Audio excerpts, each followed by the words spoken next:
Case number 3075, Drake versus Wayne's Corner. All parties, please step forward. Derek Drake is suing his former girlfriend, Rosvita Waynes Kerner, for an unpaid car loan. Mr. Drake. Yes, ma'am. Is your claim that the defendant owes you $1,000 for the down payment that you gave her for a car? Yes, Your Honor. The defendant says she owes you nothing. It was your idea because you wanted better access to her. Ms. Kerner says that you owe her the same $1,000 because you destroyed or threw away some dresses that she had purchased for your sisters and gave you the dresses to hold until you saw your sisters and you disposed of them. She wants the value or what you paid for them. Mr. Drake, I found some of the papers interesting. How do you know Miss Kerner? Well, we used to live in the same apartment complex. About 6 months ago, she moved out of the complex. When she lived in the complex, did you have a relationship with her? No, we were just friends. Okay, who did you live with, sir? I lived by myself. And who did Miss Kerner live with? She lived by herself. And then she moved away? Yes. And you continued to see her? Yes. Tell me about that. Well, we became good friends, and when she moved away, we just carried on our friendship. She would come by and see me. I would go by and see her. It wasn't a romantic relationship? No. Not romantic? No. Not intimate, just friends? Just friends. Okay. Tell me about the car loan. Well, she came by my apartment one day, and she had an electric bike, and the bike, she said it was no good anymore. I said, well, would you like some more transportation? And she said, yes. I said, I can loan you $1,000 to buy you a vehicle if you pay me back. And she says, okay, I could take that loan. And I said, can you pay me back within 6 months because I was going to drunk driving school? I said, I'm going to graduate from drunk driving school in 6 months, so I need the money because I need to buy me a car. You said I can loan you $1,000. Did you go with Miss Kerner to find a car? Yes, Your Honor. How did you get there? One of her friends drove us. It was at a tow yard. It wasn't in the city of San Jose. It was right outside the city. And did you have check or cash? I had cash. And you acknowledged that he put down $1,000 for the car? Put down? Well, I didn't say loan, okay. Miss Kerner. I said you acknowledged that he put down $1,000 for the car. He was there, yes. How much? No, not he was there. he put down $1,000 for the car. Okay. And you paid a total of $1,700 for the car? It probably totaled up after paying for the registration and stuff, okay? Because it was $1,250. Okay. And then he said that he was going to pay for the car and stuff, for the gas, because I didn't want a car. I was content with my bike, but he insists. So that's where the 7 comes in, because he wants me to pay back for the registration, the car. How much did you pay? Nothing. So he paid the whole thing? Yeah, he wanted it, yeah. He only says he loaned you $1,000. No. Well, if that's what he's saying, that's what he's saying, okay? But it came up to $1,250. And then the 17, it totals out, I guess, out for 17, I don't know how, but it totals out for the registration. So that's probably where it comes for $1,700. How much did you put down on the car? $1,000. Well, where'd you get the other money from? I don't know. Well, you say in your complaint that she purchased the car, she found the car for $1,700. So I'm asking you, if you gave her $1,000, did she come up with $700? I guess so. Oh, my God. I'm getting very, very confused. All right. Now, Miss Kerner, Mr. Drake says that you were friends. Mm-hmm. You describe him in your answer as a Sancho. A Sancho. Sancho, what is that? That's your, I guess people call it friends with benefits nowadays. Friends with benefits? Mm-hmm. So are you suggesting that he had benefits? Oh, yeah. And is that why you used to bike ride to his house? Yeah. Shh. Clearly it was forgettable for him. Do you still have the car? Oh, yes, ma'am. What do you use it for? For, like to go to the grocery store. I don't drive very much. So to go to the grocery store or to go and see my kids or take the dogs to the park. I don't work. So. Now, you have a sister? You have some sisters? I have 4 sisters, Your Honor. Did you invite Miss Kerner to travel at some point to your sisters for a party? Well, we went down to Atlanta, Georgia on April 28th because my sister was her retirement party. And we was also gonna go to Flint, Michigan on July 21st for my sister's birthday. Okay. Did there come a time when Miss Kerner delivered some dresses to you for your sisters? Yes, she delivered some dresses to me so we can take to Flint, Michigan on July 31st. But I was upset with her because she never even made me one payment. So I put them in the hallway, and I guess somebody took them. I did not throw them away or destroy them. Well, you got rid of them if you put them in the hallway, sir. Derek Drake claims his former girlfriend, Rosevita Waynes Kerner, owes for an unpaid car loan. Rosevita is countersuing Derek for the cost of designer dresses. Where did you get the dresses from? I got them from my mom. They were willed to me because she had passed. So they were used dresses? No, they weren't used dresses. Because But you didn't buy them? No, but they weren't used. My mom was a shopaholic, and so she left me these wonderful dresses, but they were for taller women. His sisters were tall. I'm not going to send no junky, trashy dresses to, impress his family with, And so they're all name brand, nice dresses, really pretty. Ask him, he's seen them all, They were beautiful. I'm not going to send nothing tacky. And so I asked him for the dresses back when he copped his attitude. And he told me he put them out in the hall. He copped an attitude about what? About the car. What about the car? Okay, let me tell you what happened, okay? I have this fatal attraction person that's like all up in my grill. I want nothing to do with him. So he got a hold of his phone number, called him, told him I was driving all these men around town, and he copped the attitude about me driving, and which I was not because I don't like to drive. I'm 61 years old. Why am I gonna drive some dudes around town for? They're gonna drive me around town and take me to go eat. So he copped the attitude, and then I found out I'm getting paper in the mail about I'm being sued. Okay, and then I asked him 4 days later, I says, because I waited, maybe he's gonna call or something, and he didn't. And then I asked him about the dresses.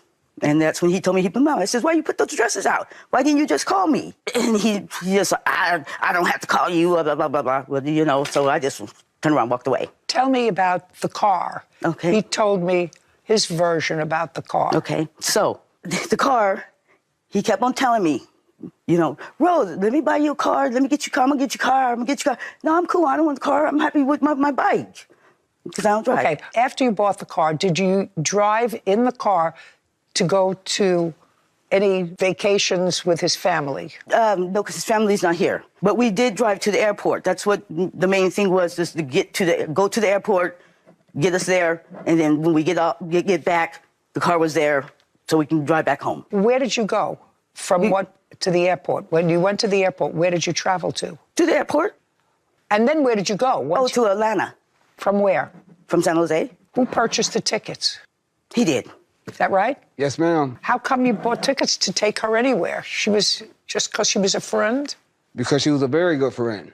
How much is a very good friend? Well, I wanted her to meet my sisters down in Atlanta, Georgia, because Why? she was retiring, and I just wanted her to meet them. Why?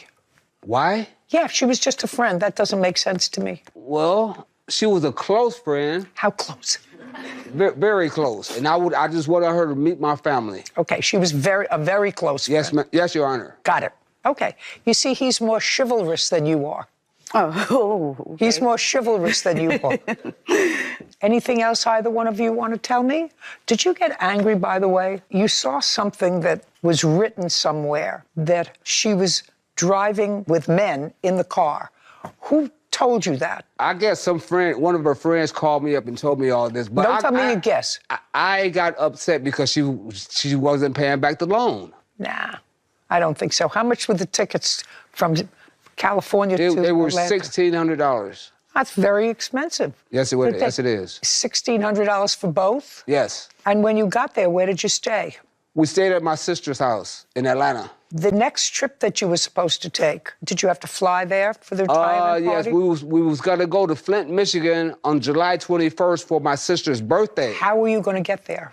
We was gonna fly. And you were going to buy the tickets? Yes. Sounds like a very good friend. Very good, yes. But we never took that trip. I understand. Did you drive anywhere else with Miss Kerner in the car? No. Did she take you to work? No. Did she take you anyplace else? Did you go out for dinner? No. She just drove back and forth to your house? Yes, Your Honor. And when she drove back and forth to your house, did she ever stay over? No. She came at what time, and what time did she leave when she would come to visit? She would come at around 1 o'clock in the morning. She would leave about 2 or 3.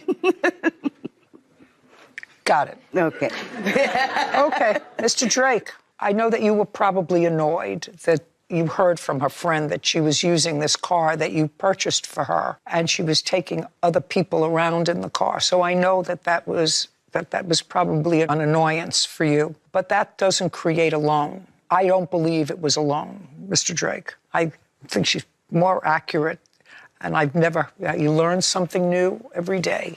Sancho. Yeah. Okay, which I believe is probably accurate. And you have no value on these dresses. There is no... Yes, I pulled them up online, okay? And what they look like, you know, and... And you gave them away. You gave them to him. Well, yeah, to his, you know, to give to his sisters, not to throw away. You're not getting any money from him. Okay, that's fine. Okay. I'm good with it. You got a car out of it, right? Yeah. Thank you. Have a good day. It's just a point, Judge, that's all. Have a good day. Thank you. This court is adjourned. I know I didn't win and she didn't win, but life goes on. You know, life is good. It's just another day. Well, it's all good with me. I mean, hell, I got a free car out of it. How she was driving other guys around in the car that I bought, that I paid for. Hell no. But I found out later on that they were just making that up. Because he had said, when I would go see him, he had said, you know, oh, you driving all kinds of men in the car? I asked her and she said no, and I found out that she was telling the truth. I'm all like, dude, why am I gonna be driving dudes around in my car? I guess you could say that I am her Sancho. No Sancho for me, no more. I'm good. You know, when you asked him what time his friend came to visit him once she upgraded from the electric bike to the car, I had my pencil ready. I was ready to write, you know, after work or maybe before if she was going to take him. You know, the normal hours, 1 to 2 in the morning. That was But, you know, you learn something new every day. I certainly did. I learned what a Sancho was. Okay, yeah. He wanted to fight me. Leave her alone. Okay, so, This is not a so. This is a period. he is currently incarcerated, Your Honor, Where? in a state correctional institution in Florida. When did he go into jail? He was arrested in September of 2022. Has he been incarcerated since? Yes, ma'am. You have 3 children with him? Yes, Your Honor. How old are you? I'm 20 years old. 20. Yes, ma'am. How old are your children? I actually have 4 in total. I have a 5-year-old who turns 6 in December. I have a 3-year-old who turns 4 in August, a 2-year-old who turns 3 in August, and a newborn, 2 weeks old, ma'am. Who do you live with? I live by myself. The only connection that you have with the plaintiff is that you have one child with her husband, Yes. who is how old? He's about to be 5 in the end of July. Now, this is your complaint. Many of these things at least start in 2022, and it is your claim that Miss Bigelow, who has one child with your husband, embarked on a course of conduct that can clearly be described as harassment, defamation, which you're going to present to me, and the allegations were serious enough, and this is back in 2022, I would assume, that you filed an application for a protective order. It was in 2021 that I had filed the protective order. What month? It was, I believe, March. Did you have a trial on that protective order? There was no trial. There was enough evidence presented. No. There was no trial. No, ma'am. Were you present when the protective order was granted? Yes, ma'am. And you consented to it? Yes. Okay. So you consented to the plaintiff having a protective order indicating that for 12 months, and hopefully for the rest of your life, you would not assault, menace, threaten, or harass her. Yes, ma'am. Correct? Yes, ma'am. And according to what I've read, that was in effect until March of 2022. Yes, ma'am. While the protective order was in effect, there was a violation of that protective order. Correct, Your Honor. What month? It was in the month of March. March 15th. Of 2022 or 2021? 2021, Your Honor. Was there a hearing on the violation of the protective order? Yes, there was, and I believe at that time, probation temporarily was given to Miss Bigelow. Is that correct, Ms. Bigelow? Yes, ma'am. Administrative probation.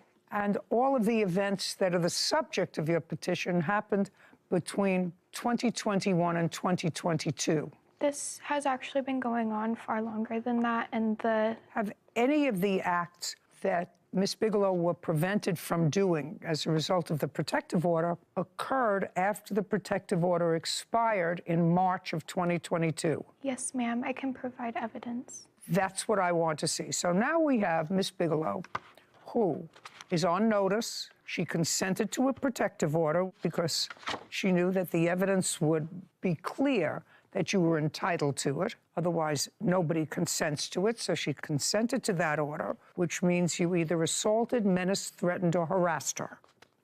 I assume it was a cause of harassment. Then you violated that order and you got a period of probation. Okay. Now I'm hearing evidence of acts that occurred after the protective order. I'm just hearing it. After the protective order expired in March of 2022. Yes. Correct? You want to tell me when the first incident was? The first incident was when me and my husband, on TikTok, there's an algorithm that shows random videos, and she popped up on his For You page, and it was a post about her mother. And so she was living with her mother at the time, and he sent it to her mother. Your husband did? Yes. I only want to know things that had to do with you. Okay. So I was arrested after my husband got arrested. They tried to charge me. Just a second. You were arrested in what month? It was in October, ma'am. Of what year? 2022. You were arrested for what? They tried to claim that I was trafficking drugs. That's what your husband is in jail for? Yes, ma'am. Okay, what did that have to do with her? It doesn't. Well, then it doesn't. Well, it doesn't. She had made posts about me going to jail. Can I see them? Yes, ma'am.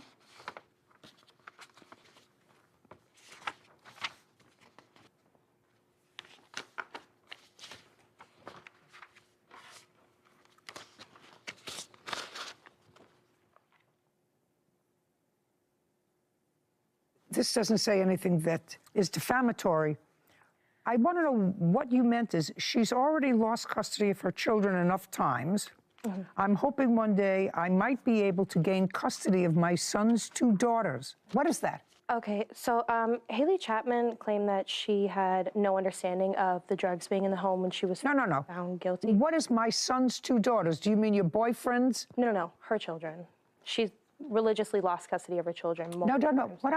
I understand that. I don't understand this sentence. You wrote, she has already lost custody of her children enough times. I am hoping one day I might be able to gain custody of my son's 2 daughters. Oh, sorry, not daughters, but sisters. I apologize. Oh, yeah. Okay. Your Honor, Just a second. So far, it's not defamatory. I have my order for reunification. I've only lost my children 1 time. Doesn't matter. Put a look at it. So far, I don't see anything defamatory. If she wrote that you were arrested and you were arrested, that's not defamatory. Haley Chapman claims her husband's ex-girlfriend, Fallon Bigelow, owes for defamation, harassment, and emotional distress. Fallon is countersuing Haley for emotional distress. Still breaking, Betty. There's something wrong with you. You understand that? Yes. You understand that this is all coming from a very stupid place, a very stupid brain that you have absolutely nothing to do with except that you were mad at this guy, at this prize that's sitting in jail for drugs. And so, yeah, don't tell me that you were trying to be altruistic. I don't believe it. No, that's not it. Actually, her husband assaulted me. I was a child and he was an adult for 1.5 years of my childhood. My son is a product of rape. You don't get me. That has nothing to do with her. She has shown up at my house. Just a second. That has... Okay. Okay, so she sent a picture of your mugshot, which is also not illegal, and said that you were arrested and charged with trafficking in fentanyl, which you were, right? Which you were. Those charges were subsequently dismissed? No, ma'am. I was granted pretrial diversion because they didn't have the evidence that they needed to actually... That's not what I asked you. You were arrested. Yes, ma'am. This is your mugshot. Mm-hmm. And you were arrested for drugs. Correct. So she didn't print anything that wasn't true. You were arrested. I'm not saying that what she did was right. I'm saying what she did was stupid, pointless, and just out of nothing but jealousy. Nothing. She certainly doesn't care about your children. Okay. So far, what you showed me, nasty, but not actionable because it's true. What's next? I have the TikTok that she posted of her claim that she was sexually assaulted by my husband, which backfired on me as well. I had to shut down. That's what she says. That has nothing to do with you. Well, an onslaught of people came and harassed me because of her post. I don't know that at all. And if they harassed you, that's their problem. But I'll take a look at what you want me to look at. But if she accused your husband of a crime of raping her, and she said it's your bad judgment to be with him, and now I assume you have 4 children with him? 3, Your Honor. 3, and 1 with somebody else? Yes, ma'am. Okay, wonderful. Sounds terrific. 20 years old. Sounds like we're going in the right direction here for a joyous life.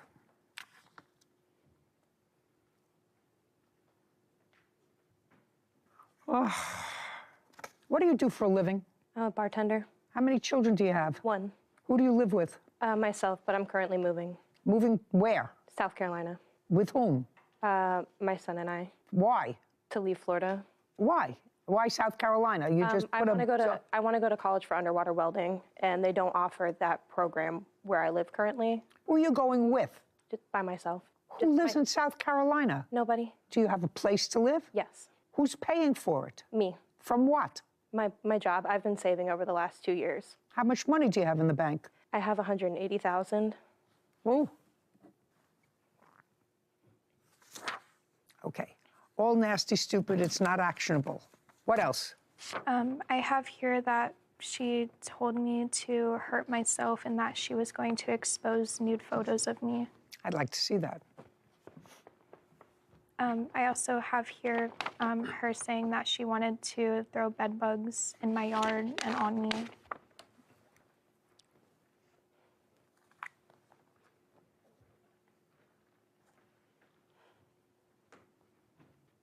This is all stupid stuff, but nasty and stupid and vicious. And I must add, illiterate. So I hope you're going to a very good school wherever you're going. First, they should teach you literacy. Understand. What's next? I did suffer chronic post-traumatic stress disorder, anxiety, and depression because of this whole situation. No, you suffer from anxiety, depression, if you do, because you were 15 years old when you had a baby, and then you had 4 more children, you're 20 years old, and your husband's in jail. That would put any normal person in a situation of depression. I do have proof, Your Honor. You don't have proof. It's from my psychiatrist. If your psychiatrist was here and you wish to waive it, I'll be more than happy to listen to your psychiatrist. It's what you told your psychiatrist. I'm telling you, I don't have to be a psychiatrist. Somebody who's 20 years old and has 4 children, all under the age of 5, and whose husband is incarcerated for the last year and a half and has 1 child in between that's not his, that's a reason to be depressed. There's a reason to be depressed. Her nagging you because she's stupid and jealous is nasty, but not anywhere as nasty as your husband getting arrested, going to jail, leaving his 3 children and his wife alone to fend for themselves. And if he was incarcerated for drugs, making them, dealing with them, and you were living together, it's kind of hard for me to imagine that you wouldn't have some suspicion of what he was doing for a living. Do you understand what I mean? That would cause me situational depression. And there is only one way to deal with your situational depression, which is to get your life in order. Currently, I am a nursing student and I have a year left. Is it a building that you go to? Yes, ma'am. I restart in September of this year. You start or you started last year? I started and then I took a break and then I go back in September. When did you take a break? From August of last year up until September, this upcoming September. And now you're going back in September? Yes. And what have you been doing in between, aside having a baby? In between then, I've just been working. I have 2 jobs. Where are your children? My children are actually with my friend at the hotel. All 4 of them? 2 of them, Your Honor. Where are the rest of them? One is staying with my mother-in-law, and my son is in summer camp. Which one is with your mother-in-law? One of my daughters that I have with my husband. And how old is the child who's in summer camp? He's 5. Is he in sleepaway summer camp? No. Well, who does he live with? He lives with me. Who's taking care of him now? Right now, his grandpa. His grandfather? Yes, ma'am. Is that your father? It is my son's dad's father. Oh, God. Haley Chapman has accused her husband's ex-girlfriend, Fallon Bigelow, of defamation and harassment. Fallon claims Haley falsely called child services, causing her emotional distress. All right, you have anything else you want to show me so far? There's a bunch of nonsense. It's not Yes, nonsense, ma'am. it's just very unfortunate. This is her saying that she wanted to fight me. I don't care about wanting to fight you. You didn't fight with her, right? No. And she didn't come to fight you, and she didn't hit you, right? All right, we're done. Let's see, money owed for emotional distress caused by leaking photos. All right. Haley Chapman posted child pornography of me via Facebook. When? September of 2018. Also, her and her husband were under investigation for extortion of child pornography, threatening that if I did not fight them, they would release the video of him sexually assaulting me while I was pregnant.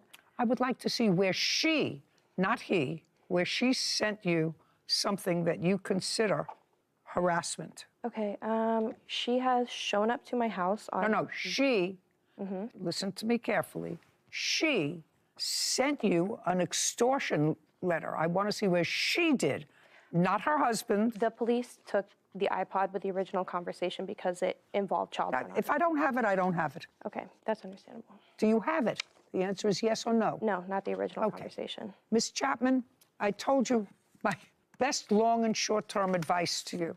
You are articulate, nice-looking, young, whole life ahead of you.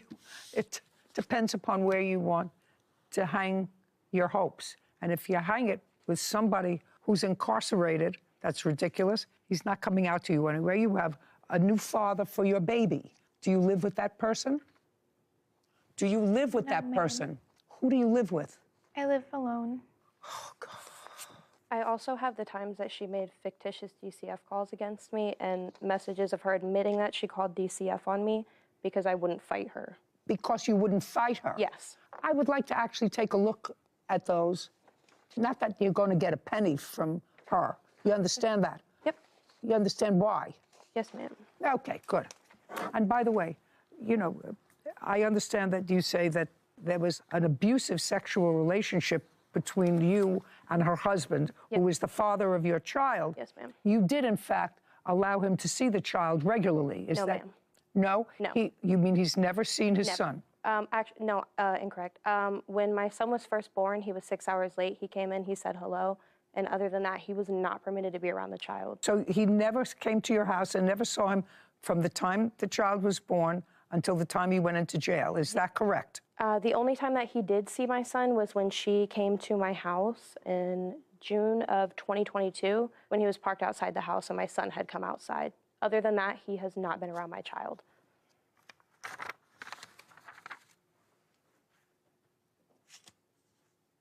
Yeah, well, you're Haley on this, correct? Yes, ma'am. Yeah. Okay. She's angry at you, right? She's angry at you because you won't stop. You keep posting stuff about her, about her husband, about the kids, whatever. It's all because... There were multiple reasons as to why I was upset with her. There were on 3 different occasions when the restraining order was put in place, claiming that I violated when I did not. I was only Just a second. Okay. There was a final order of protection and a finding that you violated that final order of protection, and all this stuff was harassing, nasty, unfortunately not defamatory, but clearly annoying. And she finally said, I've had enough. You have no case. You have no case, and you're just lucky I'm not awarding her any money because nothing that you posted about her was not true. She was, in fact, arrested. I assume that you were, in fact, a minor when you became pregnant and the father of your child was an adult. I assume all those things are true. Listen to me. If you saved $180,000, which is a lot of money to be able to save over a couple of years bartending, which is to your credit, and if what you're going to do is try to start a new life, good for you. Yes, ma'am. Good for you. Put your time to better use. Leave her alone. She's got enough troubles just negotiating life at age 20 with 4 children. Leave her alone. Okay, so... This is not a so. This is a period. The end. Goodbye. This court is adjourned. I believe that she gave me some really good life advice and was able to hopefully open the defendant's eyes as to the problems that she's been causing. She threatened me, threatened my friends, made fictitious DCF reports against me. Things just mellow out and she decides not to Time to get out of Florida. defame me or harass me anymore. That case reminded me of my family court days, Sarah. Here's this guy who was an adult. She was 15 when her first child was born, 14 when she got pregnant. And I don't understand why that guy's not in jail. For something other than that, drugs. For something other than drugs. Except she probably... He married her not- and then had well, 3 more he- children. I'm not sure when he married her, but in between there, in the beginning, he had a child with the defendant. And I think that the plaintiff and defendant sort of knew each other.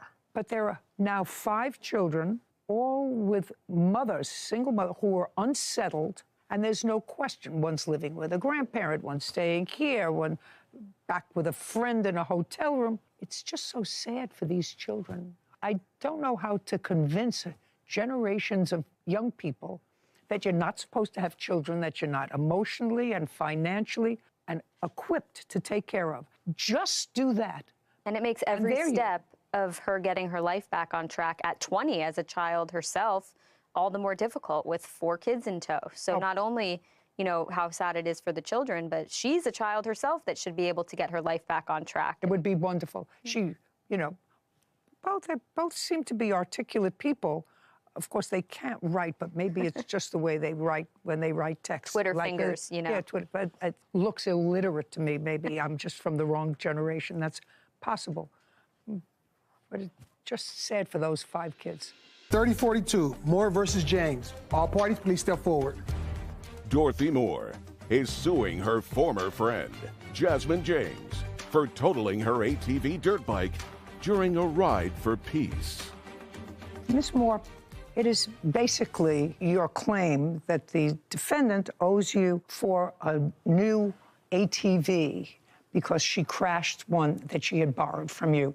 That is correct. What I gather is you have a group of mostly of women, all women, who ride motorcycles or ATVs together, and the nexus that keeps the group together are women who somehow have lost loved ones or friends to gun violence. That is correct, too. When did you start this group? I started this group October 21st of 2021. Why? Because I moved to Cincinnati from Pensacola, Florida. I was married 11 months before I lost my husband due to gun violence. And I had no family in Cincinnati, so I started the group.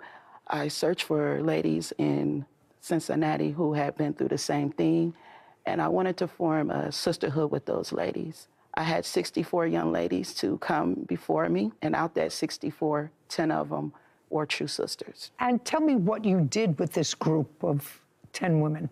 Well, I entered them in a lot of events in Cincinnati. What kind of events? Women empowerment parades, parades for kids to inspire them as well. They would like us to come and speak. We were in the Cincinnati Reds parade. I mean, anywhere we went, we encouraged a lot of women and young ladies. When did Miss James join your group? She joined my group October 15th of 2021. As background, Miss James, can you tell me why you joined the group? So me and all the ladies bonded on having lost family members to gun violence. Did you have such a loss?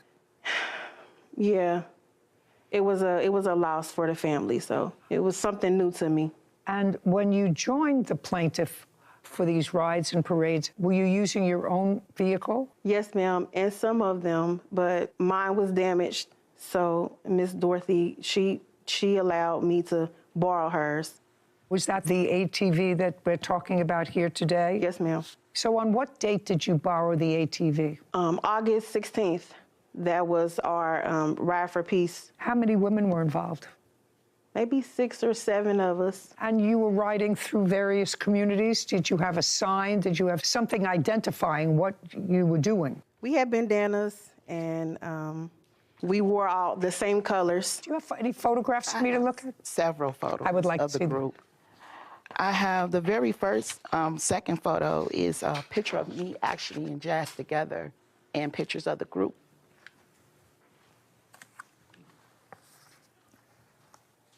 I don't see anything here that talks about gun violence in these pictures, by the way. DGRYDERS, what does that mean? Dirty Girl Riders. Dirty Girl Riders.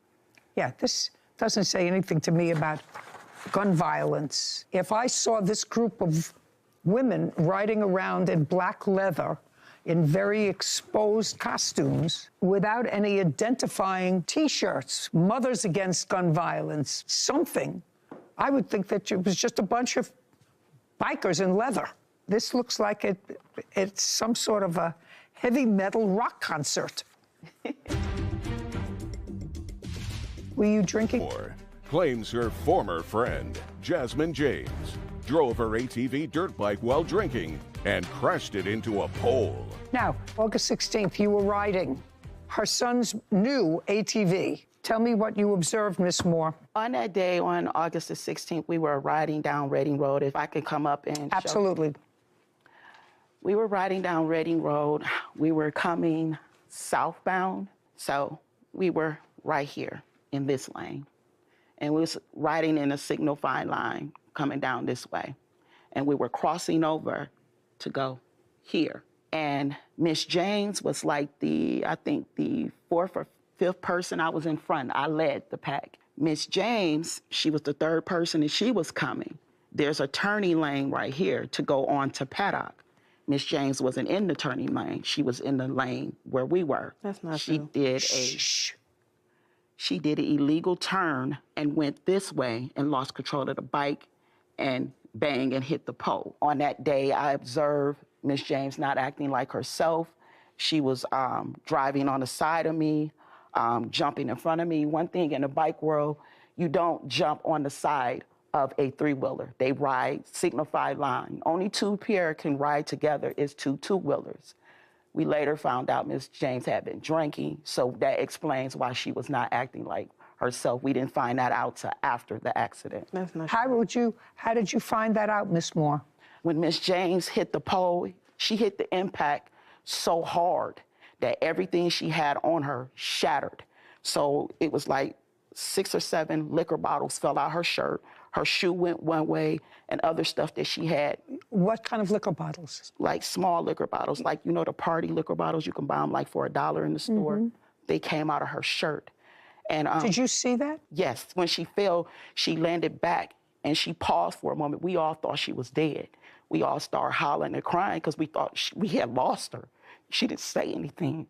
You know, we thought she was dead. And so we all ran up to her. And when we ran up to her, her whole leg was split open.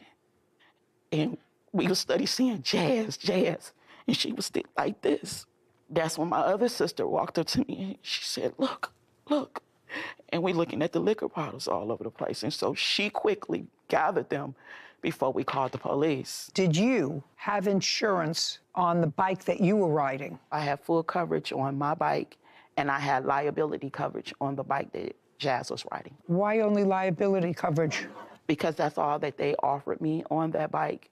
Oh, because your son was riding it? Yeah, it was. How old is your son? 19 years old. Okay, so they gave you liability but not collision. Correct. Okay, your version of the events is somewhat different from hers. And I gather from what the plaintiff is saying and from your answer that you were seriously injured that day and was hospitalized. I was. Okay. Now I'd like you can go up to the board and tell me your version of how this unfortunate accident occurred. We were coming down Reading Road. Me and Miss Dorothy were in the turning lane. Miss Dorothy actually jumped in front of me. That's not true. And took a right without a turning signal. And it startled me, and I lost control and crashed. But we were here. I was in the right lane, and Dorothy was in the left lane. Okay. It's clear that this ATV was destroyed. And when had you purchased it? I purchased the ATV on April 21st, 2022. How much? $2,279. Okay. Now, when you were hospitalized, and since you tell me that this accident was caused by her negligence, did you contact a lawyer? No, I did not. Why not? That was my sister, so I didn't expect to be sued.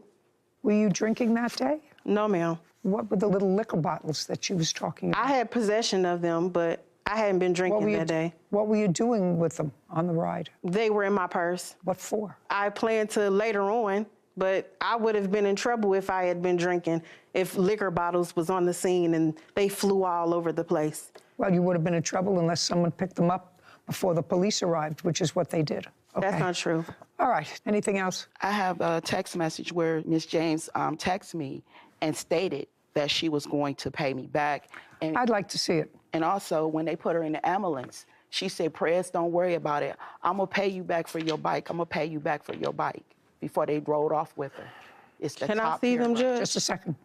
Top paragraph. Well, you talk about paying her back for her bike, which you fully intend to do. I do, but I still think that maybe we should have gone and she caused the crash. Okay. 2279, judgment for the plaintiff. Thank you very much. We're done. This court is adjourned. I figured it would go that way. Justice Porville, she was up there not telling the truth, and the judge saw right through it. That's just the type of person she is. She wanted to be in front. No, I am the president. I am the front of the pack. I do remember the impact. Slow motion. I thought she was dead. We all thought she was dead. It'll be a while before I get on any wheels at all. Look twice to save a life all day long. So one thing that was in the complaint that we didn't quite get to that I was interested in was the plaintiff says in her complaint that she made it clear to all of the women in the group that if they were to use her machines, her ATVs, her bikes, that they were responsible for both keeping gas in the tank, a full tank, and the liability on the bike. So my question going over that was, how did you make that clear exactly? I think what she meant was a strict liability. You're trying to say that anything that happens when you're riding my bike, I made clear to them that that was on them, their liability. And unless she had some writing that was signed by the members of this group, I'm not sure that you can impose liability in that way. Well, it's one-sided. You're absolutely right. I think the right thing. Some sort of a writing. So that you know that there's a meeting of the minds with regard to your responsibility if you're taking on the responsibility. Especially in an organized group like this, it wouldn't seem so far-fetched to have a writing saying, I'm the president of this group, I have a few extra bikes, but before you can ride them, I just need you to sign this saying that if you damage it or return it with no gas, I'm not responsible for that. Yeah, like you do when you rent a car. Exactly. You can either accept it or reject it. But they can't impose it on you one-sided. Right. Understood. You're right. Bailiff Cassandra Britt is standing in for Bailiff Kevin Roscoe, and Law Clerk Alexi Mincer is sitting in for Law Clerk Sarah Rose.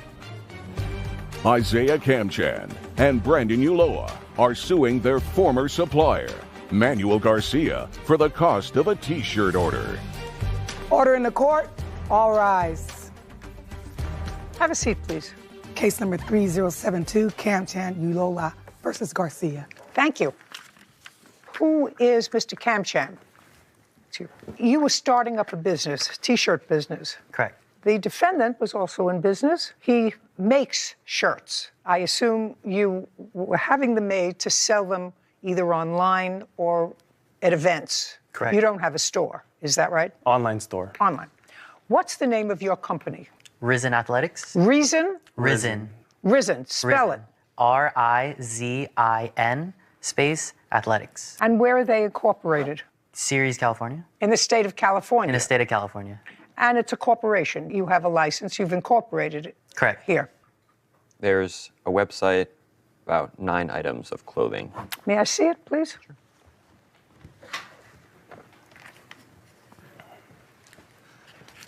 Make it go.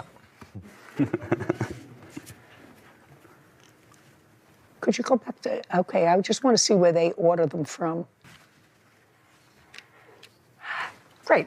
And what's the name of your company, sir? MFP Studios. MFP Studios. Correct. Where are you located? Los Angeles. How long have you been in business, Mr. Kamchan? About a year and a half. Did you make any money the first year you were in business? Yes. How much? Approximately 10,000, a little over. Nice. In that first year, did you get any merchandise from Mr. Garcia? We did. So you made some money from the merchandise? Not from his clothing, actually. Not from his. What other company do you deal with? We did wholesaling through Champion, the website. Champion is a wholesaler? I thought they were a retailer. So they have a website where you can wholesale and buy a bunch of garments that they allow you to reprint on and sell. So that's what we did originally.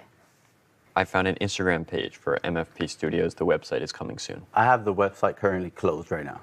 Currently closed. Yeah. You what? Yeah, our website opens and closes like periodically. So right now it's actually closed. But if you would like, I can go and open it for you guys so you guys can take a look at it. I want to know why it closes, Mr. Garcia. What does that mean? So usually the way that my company works is that we do custom manufacturing for specific brands. So it's very customized. But at times I do produce blanks on my own where I'll put on my website. Currently we don't have any, so my website is closed until we produce them and then we post them on our website. I don't know if that makes sense. Doesn't make sense. How much money did the plaintiffs send you to produce T-shirts for them? How much money for did the T-shirts? How much money did the plaintiffs send you to produce T-shirts for them? And I'd like to see the order. Okay. Can I see all the papers? Would be the invoices for the T-shirts.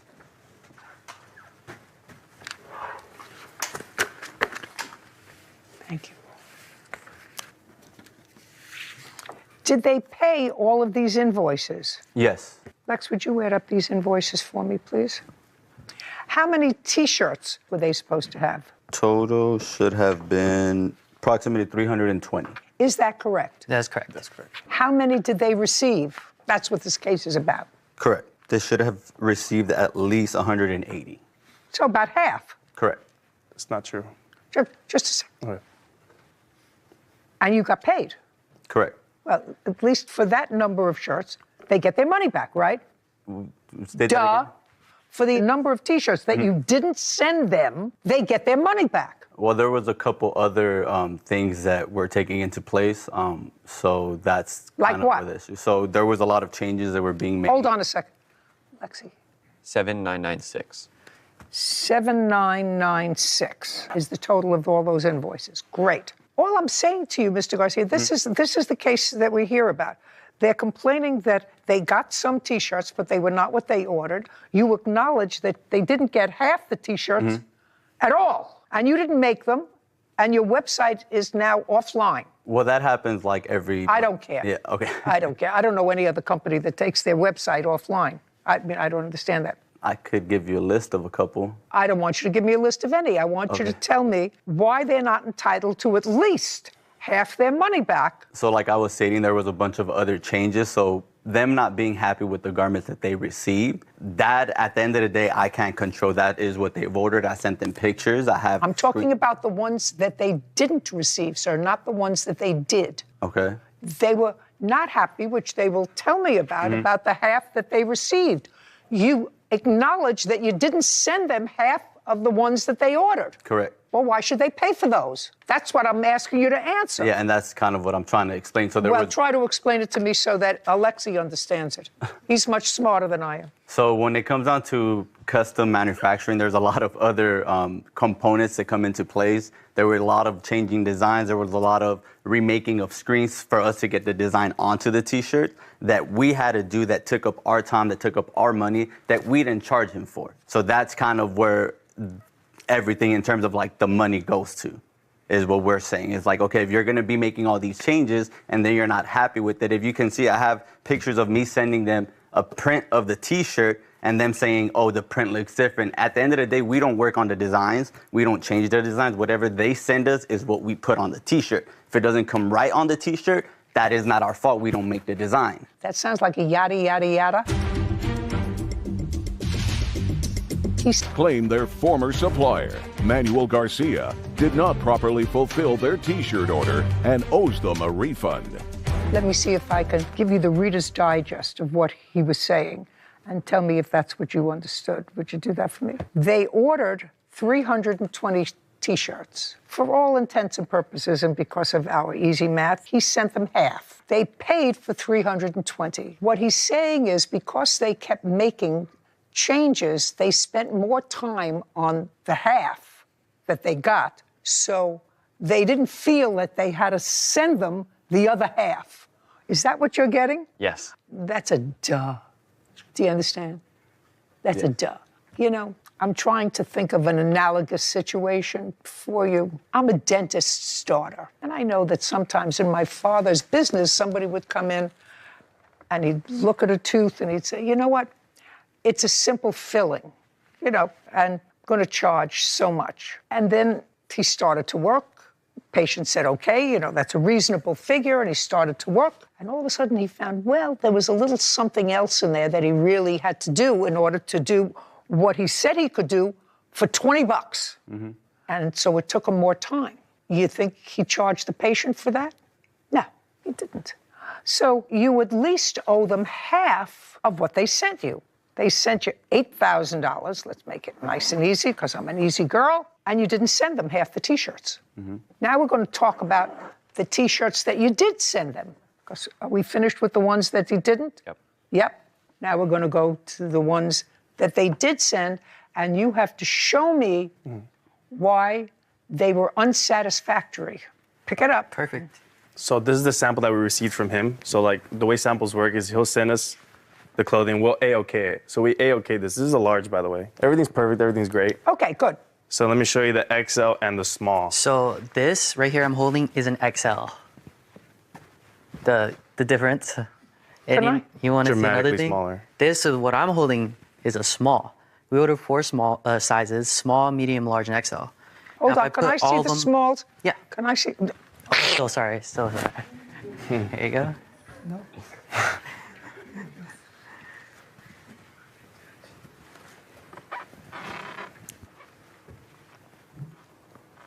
Well, this could be a small, a big small, but small. Can I see the extra small, please? Extra large. Extra large? Yeah. Yeah. Same exact size. They're the same size. The small and the extra large, if you hold them up together, they're exactly the same size. Lexi, hold these up together, would you please? Let me see. He said they're the same size. I don't think so. Could I? One certainly looked bigger to me, but not a small and an extra large.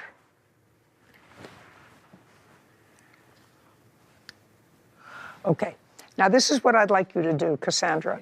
I want you to send these over to the defendant, and I'd like him to explain to me why these are the same size. One is labeled small, one is labeled extra large. This has nothing to do with a change of design. Mm-hmm. This has to do with almost math, which, as we all know, is not my strong suit. Okay, so now give me an explanation, sir. This has nothing to do with changing of the design. That has to do with 2 T-shirts that are exactly the same. One says small, one says extra large. Explain it. This is a very simple fix, so there was just an issue with the tag in the labeling. Just a second. That's what you sent them. Yeah, that's Just exactly my explanation. No, well, this is for the actual garment. What I was referring to was the print on the design. No, I'm talking about the actual garment. Did you send that to them? I did send Just a second. You sent that to them with the label that was mislabeled. Correct. Okay, how many of the mislabeled T-shirts did you send them? It's a very common mistake in manufacturing. I'm not sure. They didn't give me a number of how many were mixed up. How many? Exactly 73. You see, what the problem, Mr. Garcia, is They can't sell those online because if somebody calls and orders a small and they send them a small, it's an extra large. Or if somebody calls and orders an extra large and they get it and it's got a small. And that could be easily fixed by just changing Who the tag. cares? You know, my face can be easily fixed. Both. Not so easily anymore. These are all just fixed. Yeah. I mean, they can all be fixed. Yeah. When it happens, it doesn't always like have to be sent out. Yada, yada, yada, yada, yada. Okay, so half you didn't send them and 73 you sent them wrong. Of the other half, 73 you sent Labeled them wrong. Correct. You sent them wrong that they can't resell as you sent them online. I mean, they could send them to a pop-up store and sell them for nothing. Or and donate say, them. you know, you try it on and see whether it fits you. But you can't sell them online. Otherwise, their business would be destroyed. Okay, what about the rest? Now we're finished with the sizes. He has claimed to sent us over 180 shirts. That's incorrect. He sent us 123 exactly. Do you have any proof that you sent them 180 shirts? I had them in text messages, but I don't have that phone. But I mean, I'm sure that Everybody that has no case has no phone.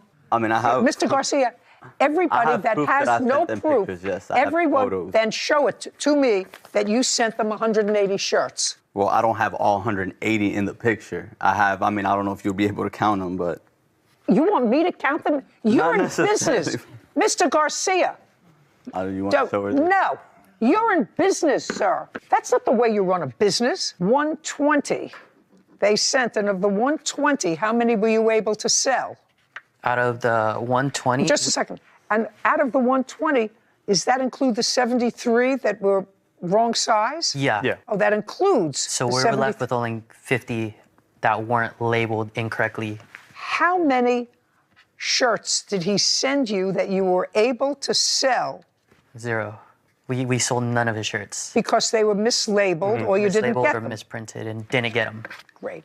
Do you have any text messages between the two of you? So many. Anything in specific? I'd like you to show me one where you say to him, we cannot sell these shirts, they're the wrong size. We'll show you the demand letter.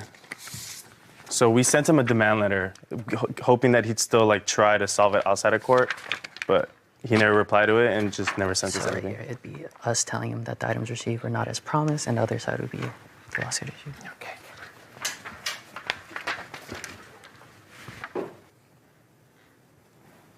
You say in this demand letter that you are requesting, first of all, he doesn't communicate with you when you send him information back and forth. So you say, sir, since you do not wish to communicate us, here's an official demand letter. Yes. You say that you paid him $15,986. Correct. Well, that's not what your lawsuit is here. Isaiah Kamchan and Brandon Uloa have accused their former supplier, Manuel Garcia, of owing them a refund after sending the wrong T-shirts. Okay, did he send you any T-shirts? No T-shirts. So how much did you pay him? All in all, minus the setup fees that we're also suing for, it is exactly... No. Oh, sorry. I want to know where the $15,986 comes from.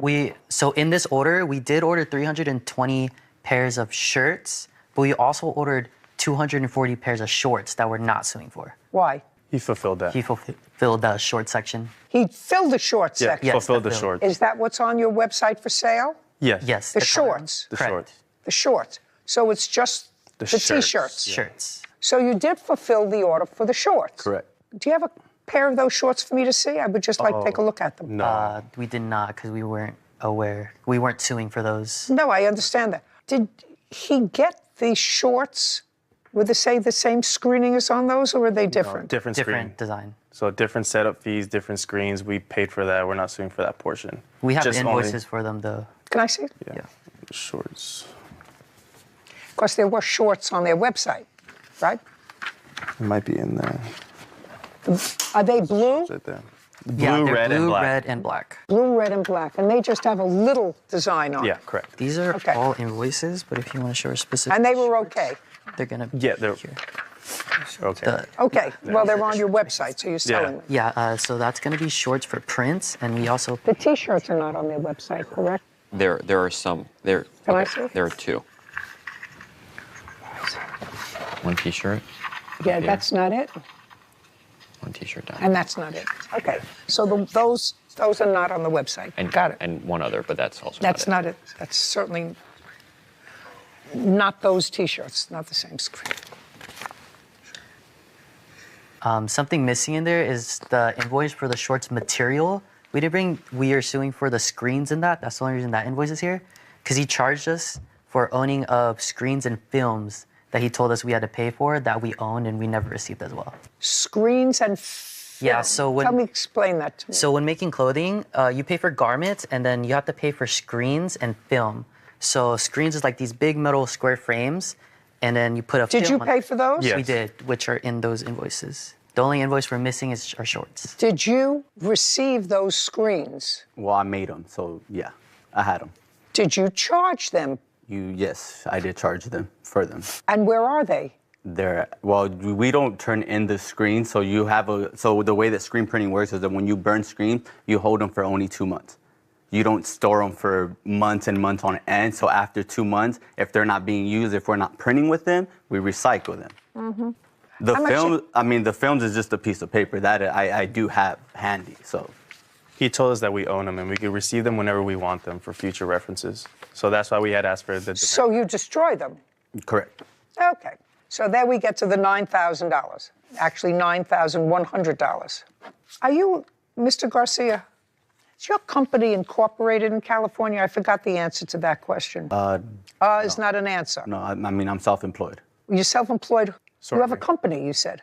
Yeah. Well, if you have a company, then you have to be incorporated. Well, have like an LLC, is that what you're referring to? Or an LLC. Do you have an LLC? I do have an LLC, yes. Do you have what's the name of it? MFP Studios. Do you find that registered in the state of California? Is it registered, sir? It shouldn't, yeah, but it probably won't be under that name. It would be under All Hills. Under what? All Hills. So a different name. I have the paperwork. I don't know. Doing business as MFP Studios. That's just the way that I was set up. So when I got an LLC, it was through one of my business partners at first. So then he just gave me How many business partners do you have? I just have one. Who is that? He's not even a business partner. He just gave me that LLC so I could use it. Great. Yeah. We're finished here. You haven't used his services. I can't say company. You haven't used his services since No. 2022. Correct. Okay. Got it. Judgment for the plaintiff for the amount of $9,100. We're finished. Thank you, Your Honor. Case is now Thank you. closed. Court is adjourned.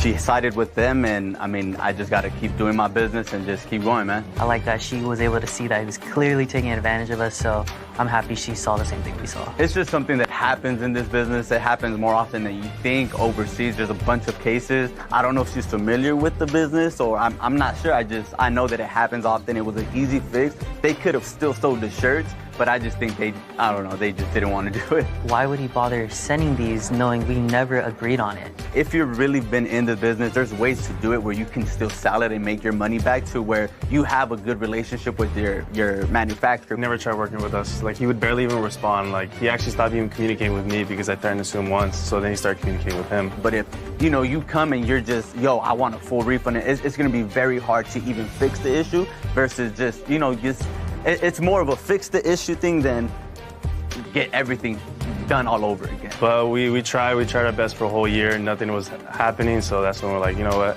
We can't let somebody walk all over us like this because it's our company. It's going to be detrimental if we wait even longer because it was past a year. So that's when we decided to sue him. The constant changes, they weren't comprehending with my time schedules in terms of how I did things, and it didn't work out. They're also a long distance client. My clients usually come into my warehouse. We're more hands-on, so I don't think it's a good fit. Definitely take baby steps, live and learn. You're gonna fall a little bit. It's just how you get back up. A big lesson learned, for sure. Rise to the occasion. That's what we always say. We'll be back better than ever. My biggest takeaway was the power of credibility. Those plaintiffs came in, they knew exactly how much they paid for each item, they knew exactly what they received, and they had receipts to back it up. And when you have your day in court, it's important you have your arms fully around your own case. Yeah. And it only made the defendant look that more implausible. Absolutely. Navas Sr. is suing his son, Marvin Navas Jr., for bail and attorney fees after his son was arrested. Court come to order. All rise. Have a seat, please. Hello, Judge. Case 3087, Navas versus Navas. Thank you. You're welcome. How old are you, Mr. Navas? 25. How long have you been living at home with your mother and father? All my life. Are you still living there? Not right now at the moment, no. Where are you living? With my grandma in Van Nuys. And you left because you had a disagreement with your father. A huge argument, yes, ma'am. Some time ago, you're going to tell me the date, police stopped you in your car, correct? Correct. On what date was that? About 2 years ago, Super Bowl Sunday, on February 14th. On Valentine's Day. I believe so, ma'am. 2022. 2022, yes. And you were stopped because, according to what I read, you were smoking, but you must have been smoking something other than cigarettes. Marijuana, ma'am. Yes, sir. Okay. In what state do you live? California. Was smoking marijuana in a car? You were the driver of the car, correct? Yes, ma'am. Wow. Is that illegal in the state of California? I believe so.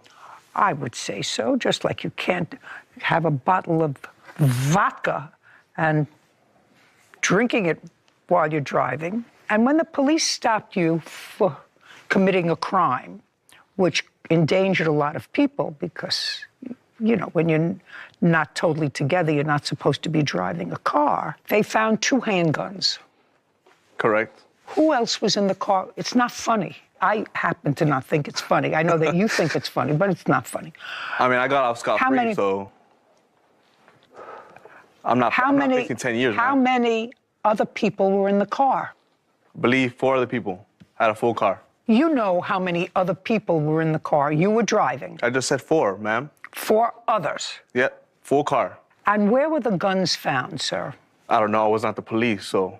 No, but you were in the car. Don't be a wise guy with me, because I eat people like you for breakfast. I don't think you're either cute or accomplished.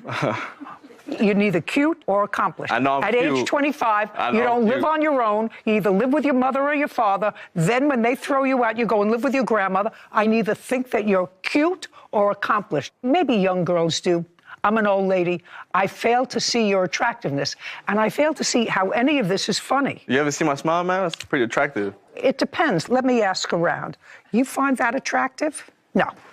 Whitney, you're younger than I am, a little bit older than Sarah. You find that attractive? They want to keep their job. It's not only not attractive, but when your grandmother watches that, she's going to think you're a fool, along with a lot of other people. And it's going to be my joy, my absolute joy, to fill in the blanks.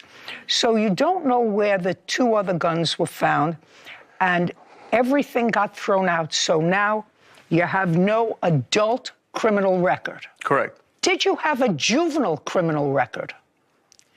Answer the question. Did you have a juvie record?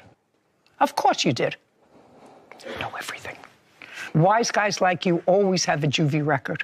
So when they booked you, they put you in jail. Now, as a juvie, you had been taken into custody before, but I don't think that you had been put in an adult kind of situation, in an adult facility. So let me ask you a question. Did you call your girlfriend?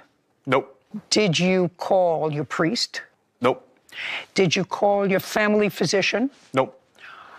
Yeah, I'll assume, for the record, Whitney, I'm going to assume that this accomplished 25-year-old who lives under the auspices of his parents or his grandma doesn't know how to say no, or no, ma'am, or no, Your Honor. He says no. I assume, sir, that you are not a graduate of any university. Nope. No. See. So you didn't call any of those people. Who? They gave you a phone call. Who did you call? I called my dad, tell him to get me out. Just a second. You called your dad. I'm 24 years old, and I live with you. I was smoking in the car, and they called me over, and they had 2 guns, and I'm in jail now. Yeah. What did you call your father for? To get me out. Why? It's his job to protect me, right? You have kids? What? Ma'am? You have kids, ma'am? 5 and 13 grandchildren, 1 great-grandchild. And I want to tell you something. This is one of them. And the last person they would call, any of them, if they got pulled over smoking a joint and there were guns found, the very last person that they would call is me. That's the very last person they would call. And they actually consider me a pretty good mother and grandmother. but they know you're going to act like a fool, call somebody else.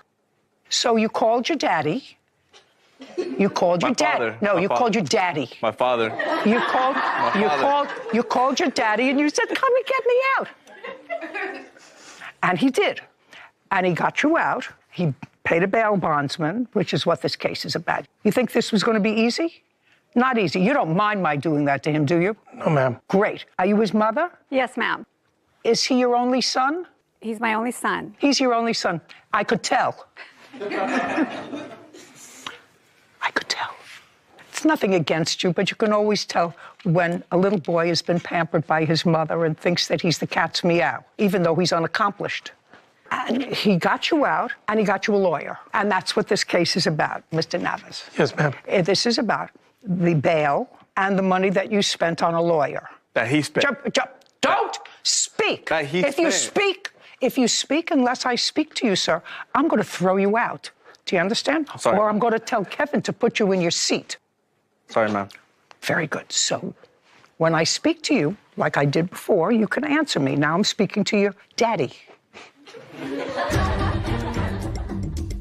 You got a tax return. Navas Sr. claims his son, Marvin Navas Jr., owes for the cost of bail and attorney fees after his son was arrested for illegal firearms. Okay, so you are suing him for the $2,800 or whatever it was for the bail bondsman, and you also paid an attorney $14,000. Yes, ma'am. Now, when you paid this money to the lawyer and to the bail bondsman, what kind of work was your son doing?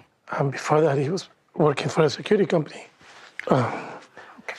As a what? In the warehouse. So he was working at a minimum wage kind of job. Yes, ma'am. And so you knew that he didn't have $14,000 or $16,000. You knew that he didn't have that. And he's living with you instead of living on his own because he's not even earning enough money to have his own apartment or to pay for his own gas, electric, utilities, water, heat, air conditioning. So he's living in his room, in his old room. Yes, ma'am. Ultimately, the case was dismissed. It's not completely dismissed, ma'am. The statute of limitation hasn't expired. So is the case still pending? Yes, because I have this email that... Can I see what he's got? Yes, ma'am.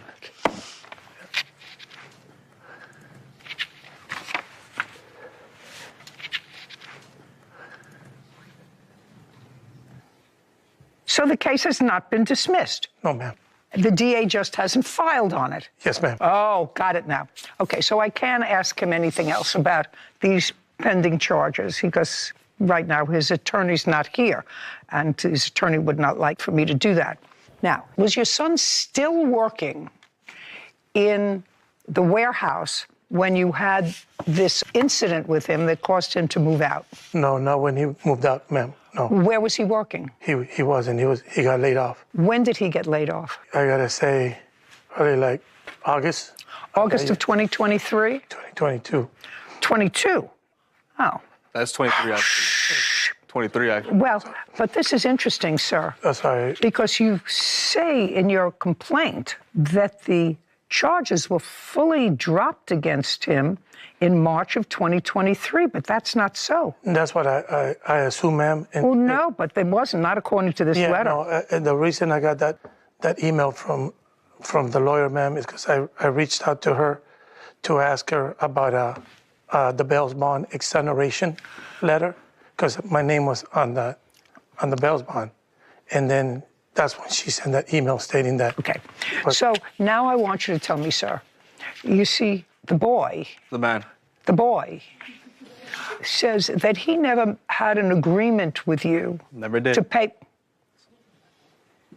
He never had an agreement with you to pay you back. And that what you did because he's your son and you're his father. And the reason that you threw him out of the house was that you came home from work one day. What kind of work do you do? I'm in sales, ma'am. That you came home from work one day, he was not working, and he was, according to you, according to your papers, he was lying on the couch and smoking marijuana. Well, that's what you say here. Yeah, what happened, ma'am, is it was on a weekend. I was drinking a beer and he went out, he left, came back, and he smelled like marijuana in front of me. And I said, then that's when I asked him, I go, if you got money to buy marijuana, how come you're not making me whole on this? You made some payments on this, because when he filed his income taxes on the years before, we will keep his returns to put towards what he owned. Just a second. Is what you're telling me that you had an agreement with him for when he got a refund on his taxes that he would give you that money? He was making payments before. He was making payments? Yes, ma'am. How much did he make in payments? He made a total of about $2,500. Can I see the document that you're looking at? Yes.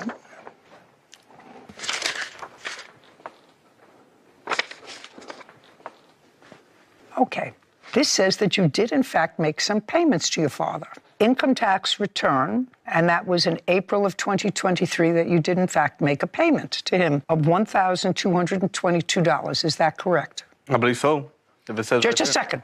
I'm asking you a question, boy. If it says right there, I don't recall that, so. Okay. Do you recall that you got a refund on your taxes? Maybe. It could have been a stimulus check. I don't know. All right. Well, I can see I'm not getting anywhere with you because you're a moron. And what you really don't know, sir, is how to read the room. And, you know, sometimes people learn that when they're very young. Sarah learned how to read the room when she was 3. Doesn't require an education. It requires listening to what's going on around you. So if you listen to what I was asking you before, it's perfectly logical that your father might think that because you had money to go out and buy weed, you should be paying him. But in reality, he had no expectation of being repaid because you had either no job or a low-paying job. That's a perfectly reasonable thing for me to think as a parent. Do you understand? Yes, ma'am. Okay. But when I ask you, and I'm sure that you remember because we're not talking about something that happened 10 years ago, but a few months ago, you got a tax return, $1,200, and you gave it to your father. That's either a yes or a no. That's not I don't remember. I don't remember means that you're dull-witted. Are you dull-witted? No, ma'am. Okay. You're not dull-witted. You're a wise ass, but you're not dull-witted.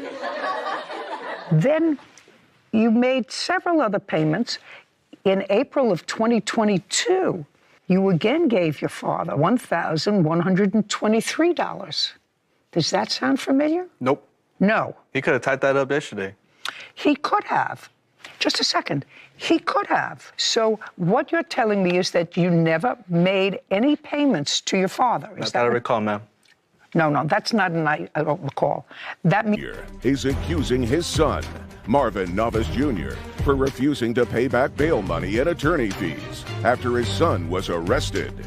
Now, if you in fact made payments to him, you would know. I don't remember exactly what they were, but I did pay him some money when I could, when I was working, or when I got my tax return. You're a wise guy, but you're not dull-witted.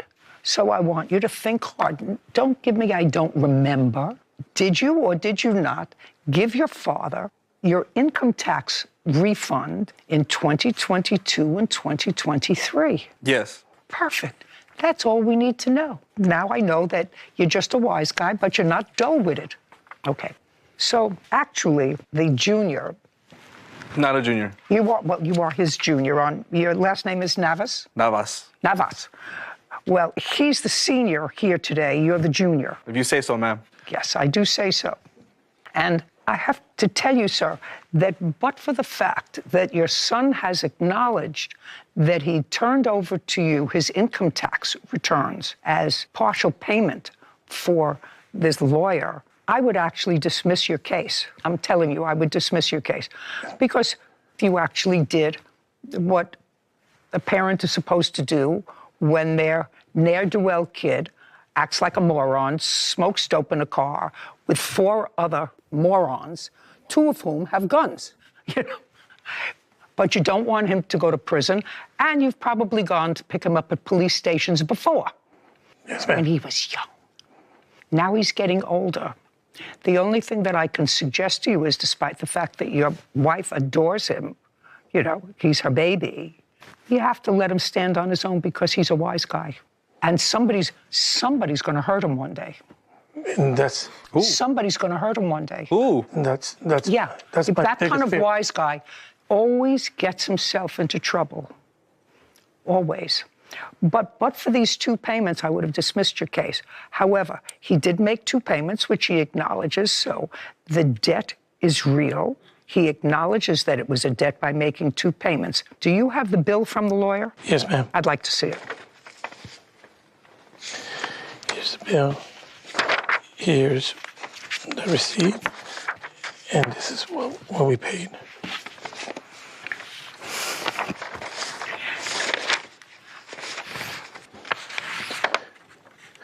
May I see the bill for the bail bondsman? Yes, ma'am. Here's the bill, bill. And then this is the email that will correspond with the stuff for the lawyer. I got you an email that... Okay.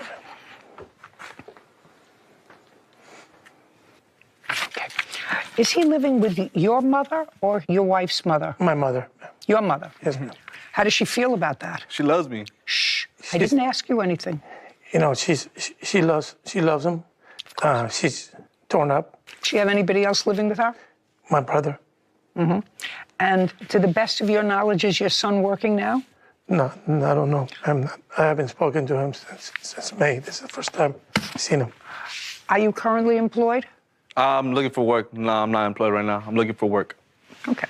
Well, in case you find work, I'm entering a judgment on behalf of your father for $10,000, which is the court's legal limit. He paid the lawyer a minimum of $10,000, and he paid the bail bondsman. I would hope that your legal case ends well for you, sir. Appreciate it, ma'am. I do hope it ends well. And it seems to me that you have certain innate intelligence. If you waste it, it's your life that you're wasting, nobody else's. We're done here. Thank you. This court is adjourned.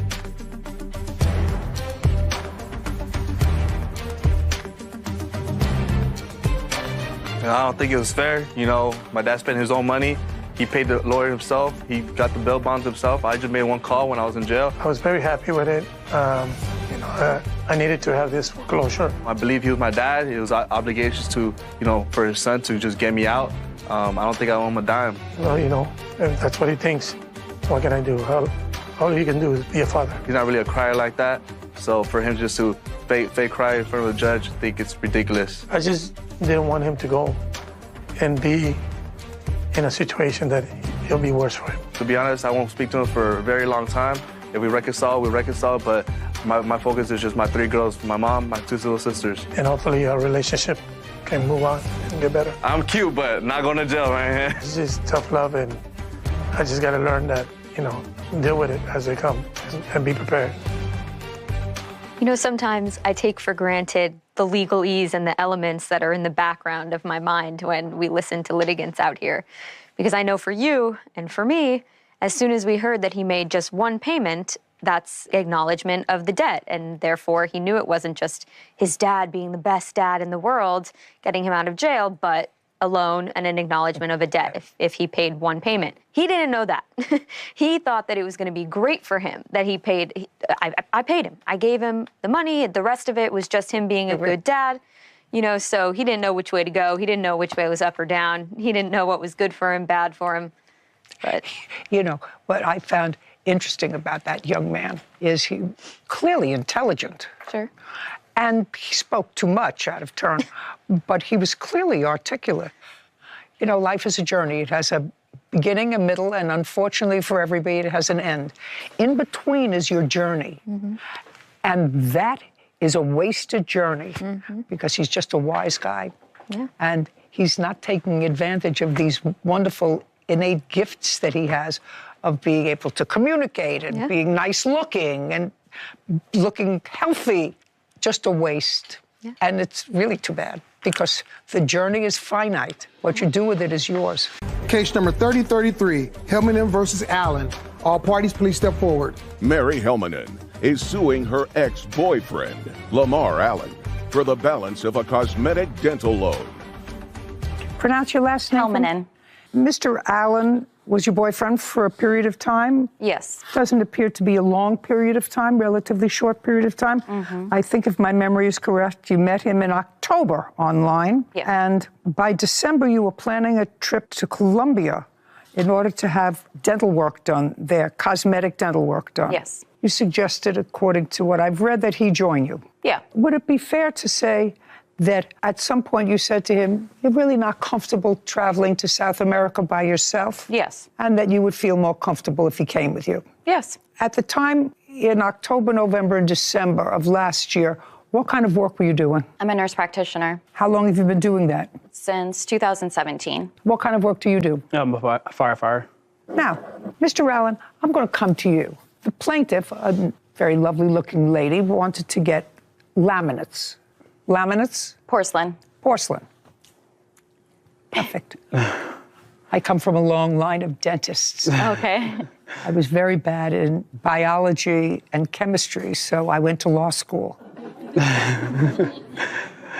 Mr. Allen. Yes. You have very nice teeth. Appreciate it. Thank you. Who paid for them? Mary did. So, Mr. Allen, what I want you to do is explain to me, I understand that the plaintiff was going to Colombia to get her dental work done because it was cheaper there. And that you were short-term then boyfriend, which is over now, I assume. Yes, correct. I want you to tell me how it came about that you went to Colombia with her and got your teeth done. Okay. Never thought my teeth was the issue as far as us dating. Then we got there to Colombia. So you didn't discuss your teeth being done before you got to Colombia? Correct. You're kidding me. Correct. You were just going to go. Who booked the tickets? Mary did. Who paid for them? Mary did. Who booked the hotel? Mary did. Who paid for the hotel? Mary did. We did talk about it before. Just a minute. Mr. Allen, I want you to be very, very careful with me because I read her complaint and I read your answer. And the complaint suggested that you had a price for your teeth. Yes. Before you got there. Yes. Well, if you had a price for your dental work, cosmetic dental work, before you got there, you had to have had some discussion about paying for it. Yes. Yes. Well, tell me what that discussion was. After she brought it up, then I researched for us, like sending them information for us with my teeth for us, like how much. Okay, so when you researched it, she gave you the name of the people she was going to see in Colombia. I was writing them back and forth through. How are you writing? Instagram. They had a page. Okay, so who was writing them? You were writing them. Yes, correct. Okay, so then it's a fair statement that you had a price from them before you went there. Yes. Now, how much was your dental work? $4,200. Ultimately, how much was your dental work? Came to 8,000. How much were you quoted before in this back and forth Instagram that you were doing? How much were you quoted? It was roughly around 6,000 they quoted me. Let me see. I don't have it with me. Why not? Where did you think you were going today? Mary Helmanen claims her ex-boyfriend, Lamar Allen, owes for the balance of a cosmetic dental loan. I'd like to see any evidence that you have. I have nothing. What is that you're showing So me? I have the credit card information. I don't need the credit card information. You paid for him. Right. And you paid for him in December of 2022. Yes. You paid for him to go, you paid for his...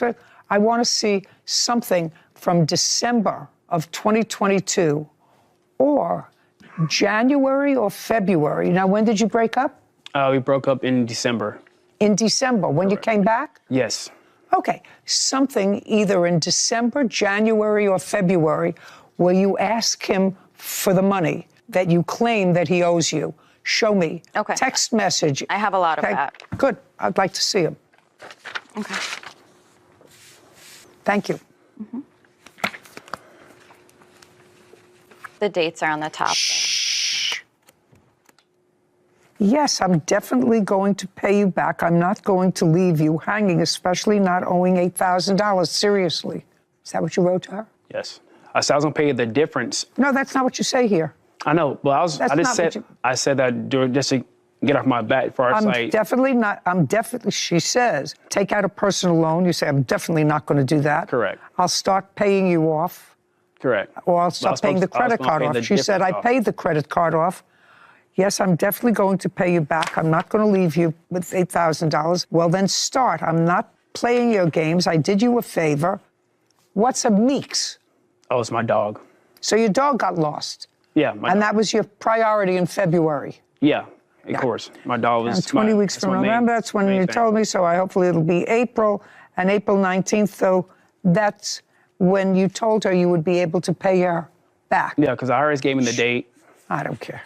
Well, there's no question based on this, sir, that you agreed to pay her back $8,000, which is what your dental bill was. At first, I didn't want to get him done when I got there. What? I said I did not want to get him done when I got there. After they said the price was different, I told her no. I said I'm not going to do it. Like I'm not going to make you pay that much. So I told her no. Not in these emails. You got the teeth, she got the bill. I told her not to do it when it happened. You had to go like this. Look at me. You had to go like this. No, she agreed. She said, she said, I'll pay for him. She said, well, we're already here. I'll pay for him. I said, no, I don't want to do it. It's too much money. So I said, no. Listen to me. You said no. You had to go like this. But she said I'd do it. She's like, oh, well, I'll pay for it. Don't worry about it. Just pay me whenever you get your money. So I grew up paying the difference, which is $3,000. Like I'm not going to pay her the whole eight grand. She may have found you adorable. Other people may find you adorable. Me, not so much, maybe because I'm old. You told her you were going to give her back the $8,000 that it costs to do your teeth. You told her that in February. You said, I'm going to give it back to you. I'm just waiting for my refund check from the IRS. Then it was your dog that got lost. Did you ever find your dog? Yes, I did. Oh, that's good. I'm happy for you. Appreciate it. And I'm happy for you that you have nice new teeth and that you have a nice smile. You owe her $8,000. Did you have a nice trip to Colombia? She flew you there. She put you up in a hotel. I don't know who paid for the meals. I paid for the meals. I paid for everything prior to that, and after that, like, I was paying it back, because we're together. We're a couple. Yes, then you were a couple. Now you're not a couple anymore. Someone else is going to look at those pearlies and say, I love you. Do you understand? You have to pay for that. You know, you have to pay for that. You're a responsible man. You have a responsible job. Take care of yourself. That's what you're supposed to do. No. If you let a woman take care of you, no woman take care of if you let a woman take care of you, you're not taking care of yourself. You're a big, strong guy, and you told her you were going to pay her. That's what you did. So you got to pay her, Mr. Allen. You have to stop being a big baby. You have to pay her. Judgment for the plaintiff in the amount of $8,000. We're done. Thank you. This court is adjourned.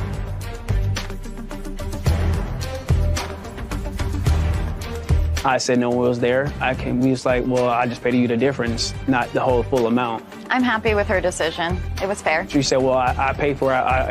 It'll be a gift for you. So I'm like, okay, well, then I'll do it. I would have never given him $8,000 for free. I guess everything changes when you break up. I was really patient with him in paying me back, and I've never seen a cent. Don't trust women. He's got his teeth forever, you know? I got a great smile, so I guess it's okay. I'm not going to buy anyone teeth. I think it's always risky to go to another country for any medical procedure. I mean, I'm familiar with U.S. laws, not so familiar with Colombia or anywhere else, or the guarantees for any sort of health procedure. I mean, worst case scenario, you don't come home. Best case scenario, you have cheap dental work. So or cheap cosmetic. Exactly, any type of surgery. Yeah, but it's always a risk in multiple forums, in your health, in your payment of money to another country that you're unfamiliar with their entire banking systems and how that works. It seems very complicated. Very complicated. And I don't know if you remember, recently, a group of women went to Mexico. One of them went to have some cosmetic procedure. And it was dangerous there. Yeah. And one of them ended up not coming home. Exactly. At the end of the day, he has the teeth. At the end of the day, he has She has the teeth. credit card bill. Now, at least she's repaid. And I understand why some people, with the cost of medical cosmetic work here in the United States, would feel compelled to look somewhere to get it done cheaper. Sure. And, you know, most people who have any kind of cosmetic work done, whether it be dental or otherwise, interview the doctor or dentist before, have consultations. There you're just going and saying, here I am, it's fix risky. me. And I think that that's a very risky thing to do, although his teeth look terrific. Is suing his former friend, Tony Woods, for car damages after a night of drinking and driving. Court come to order. Have a seat, please. Hello, Judge. Case number 2018, Gray versus Woods. Thanks, Kevin. You're welcome. Everybody sober today? Yes? Yes, ma'am. Yes? Yeah. You? Yes, I'm sober. Yes? Oh, yeah. Most definitely. Everybody. Okay, good. You two gentlemen know each other. You went out for an evening. I assume there was some drinking, and your car got totaled. Yes, ma'am. It is your claim that the defendant was driving your car when it got totaled. Yes. The defendant says he was drinking a little bit, but he says that you don't remember because you were so blotto that you were driving. Right? Yes. So that's what the case is about. Simple. Two drunks, nobody knows who was driving the car when it got totaled. Let's see if we can decipher it. If we can't, I may not care. Because you're not supposed to be in a car when you're drunk. Otherwise, you can kill a lot of people, as we all know. Right? Yes, ma'am. Want to drive drunk and kill yourself, that's one thing. Right? You take a lot of other people down, and sometimes you make it out. So you have to be understanding to the fact that the judicial system really doesn't give a rat's behind if the two of you were drunk and in a car, and neither one of you was together enough to know who was driving the car. Yeah. When did this incident happen? It was November 27th, 2021. How long have you known Mr. Woods, Mr. Gray? I've known Mr. Woods about 20 years, I would say. So you've known him since you were kids? Yeah, since high school. And you have gone out frequently? Yes. Does he come to your house? Yes. You go to his house? Occasionally, yes. Occasionally. And where were you going on the 27th of November? We were going downtown Ann Arbor to attend some festivities from the Michigan versus Ohio State football game. To a football event. Yeah. How did Mr. Woods get downtown? Well, Your Honor, I got dropped off. By whom? My friend. Friend's name? Lauren. And where did she drop you off? She dropped me off in front of the Starbucks downtown where they were waiting because they were drunk. I didn't drink. Just a second. Lauren dropped you off at Starbucks. Where were you supposed to go from Starbucks? We were supposed to go to a club and hang out after the game. So you first went to the game? No, they went downtown right after the game, and I came to meet up to hang out. So it was all after the game? Yes. What time did Lauren drop Mr. Woods off at Starbucks? I would say it was around like 3, 4 o'clock. In the afternoon? I believe so. What time did Lauren drop you off? It had to be about 5:30, 6 o'clock. And when you say it had to be 5:30 or 6 o'clock, how do you know that? Because the game was over. I don't know. I don't watch football, so I don't know when it starts and when it finished. Do you remember what time the game finished? No, I don't remember exactly. Okay, so let's say Lauren dropped you off at 5:30. How did you set the time for Mr. Woods to meet you so that he could join your party? The game is over different times. Did you text him? Did he call you? So on the way, we had left from my barbershop, me and my witness here, Mo Chop. So you weren't at the game, you were in a barbershop? Yeah, we were at the barbershop at first. We watched the game. Oh, you watched, so you didn't go to the game? We didn't attend the actual game, no. Okay. We watched the game at the How many people, you, Mohammed, and who else watched the game at the barbershop? I mean, the barbershop was full of, we were still working at the time. We had left work after the game was over to go downtown to... Were you watching the game or were you working? I was doing both. I would have hated to be your last haircut. No, actually, it wasn't a lot of people there because that was the biggest game of Michigan's season, the last game, Ohio State. It's a big rivalry, so nobody was at our barbershop. So really. It was just party? It was... It was just party. You know, I'm old, Yeah. so, you know... It was just party. You said, Mohammed? It was a party. It was just party. Okay. So you left the barbershop, but how did you find out to meet them at the Starbucks? We have been communicating through text. So you knew what time they were leaving the barbershop, and then you got dropped off. Now, what were you doing with Lauren? I was waiting to get to them. Where were you before? I was at home. I watched the game at home. With Lauren? No, with myself. Well, how'd you get Lauren to take you to Starbucks? Oh, I just asked her and gave her some gas money. Okay, so now you're at Starbucks, you meet up, and who's driving? I was driving. Okay, and that would have been a mistake. Excuse me? That would have been a mistake. I wouldn't get behind the wheel of a car, sir, if I was at a party all afternoon watching a big football game. Ma'am, I wasn't at a party. I was at my barbershop. I know you were at your barbershop. Yeah. Here, look at Mohammed. I know you were at your barbershop, sir. There had been any drinking going on at that time. There was no drinking in the barbershop, Mohammed? There was people participating. Some people weren't. Some people were. I wasn't. I wasn't participating. All righty. Okay. So now you go from this party in the barbershop all afternoon from this very big game, and you pick him up, and where were you going? At that point, we decided to go to a bar. Where was the bar? I'm not familiar with downtown Ann Arbor area, but like it was a bar that was suggested by. Stand up next to him. He's not familiar with a whole lot of things. You suggested a particular bar, Mohammed? Yeah, How far is that from the Starbucks where he was dropped off? about a couple blocks over. Okay, and you were in the car? I was in the car. Were you sitting in the front or the back when you picked up Mr. Woods? I was sitting in the passenger seat at this point. So Mr. Woods got in the back? Yes, he did. And you were going a couple of blocks to the bar? Yeah. Step by step, what happened next? So traffic is jam-packed down there, so we're really just inching to the bar. We get to the bar, we go inside, we have a couple drinks. Okay, so now it maybe 6 o'clock, Yeah. 6:30? Yeah, dark outside. And you have a couple of drinks at the bar? A couple drinks, yeah. What were you drinking? I was drinking water. That's not a drink that they like to serve at a bar. I was a designated driver, so. After we left the bar. Okay, so you were the designated driver, and Mr. Gray was drinking. Yes. What was he drinking? I don't remember what his drink is. You remember what you were drinking? Yes, ma'am. What? I had one beer. Okay. Even he can't keep a straight face. You know, it's hard. It just, don't speak. Now, you were the designated driver. When were you designated the designated driver? Well, think very careful. Before you answer my questions, you know. Okay. I'm already 2 steps ahead of this game. When were you, I've watched you on TV, yes, I know. when were you designated the designated driver? When we left the bar, I was the designated driver. No. So it was when you left the bar? Yes. And who designated you the designated driver? Well, I kind of designated myself. I'm pretty familiar with the Ann Arbor area. It's actually my idea to go downtown, so. So you asked Mr. Gray if you could drive? Yeah, I thought it would be the best idea. And Mr. Gray said okay? Yes, he did. So you drove, and where were you going from the bar? To another bar. Better pickings at the other bar?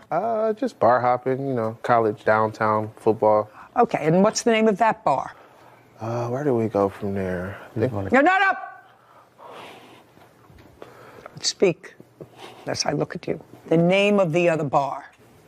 Okay, now he helped you with that, right? Yeah, he jogged my memory a little bit. He jogged your memory. Yeah. So if he knew the bar, why did you have to be the designated driver? I don't think I understand your question. It's very easy. You said you were the designated driver because you know that area. Right. I'm saying I didn't remember what bar we went to. I'm very familiar with the area. I just didn't remember what bar we were going to that night. Okay. What happened when you got to the second bar? We had some more drinks and... we had some more drinks? Yes. What was Mr. Gray drinking? You know, I was talking to some other friends that I met up with there. He was off doing his own thing. I don't remember what he was drinking. What were you drinking? Water still at this point. Water. Yeah.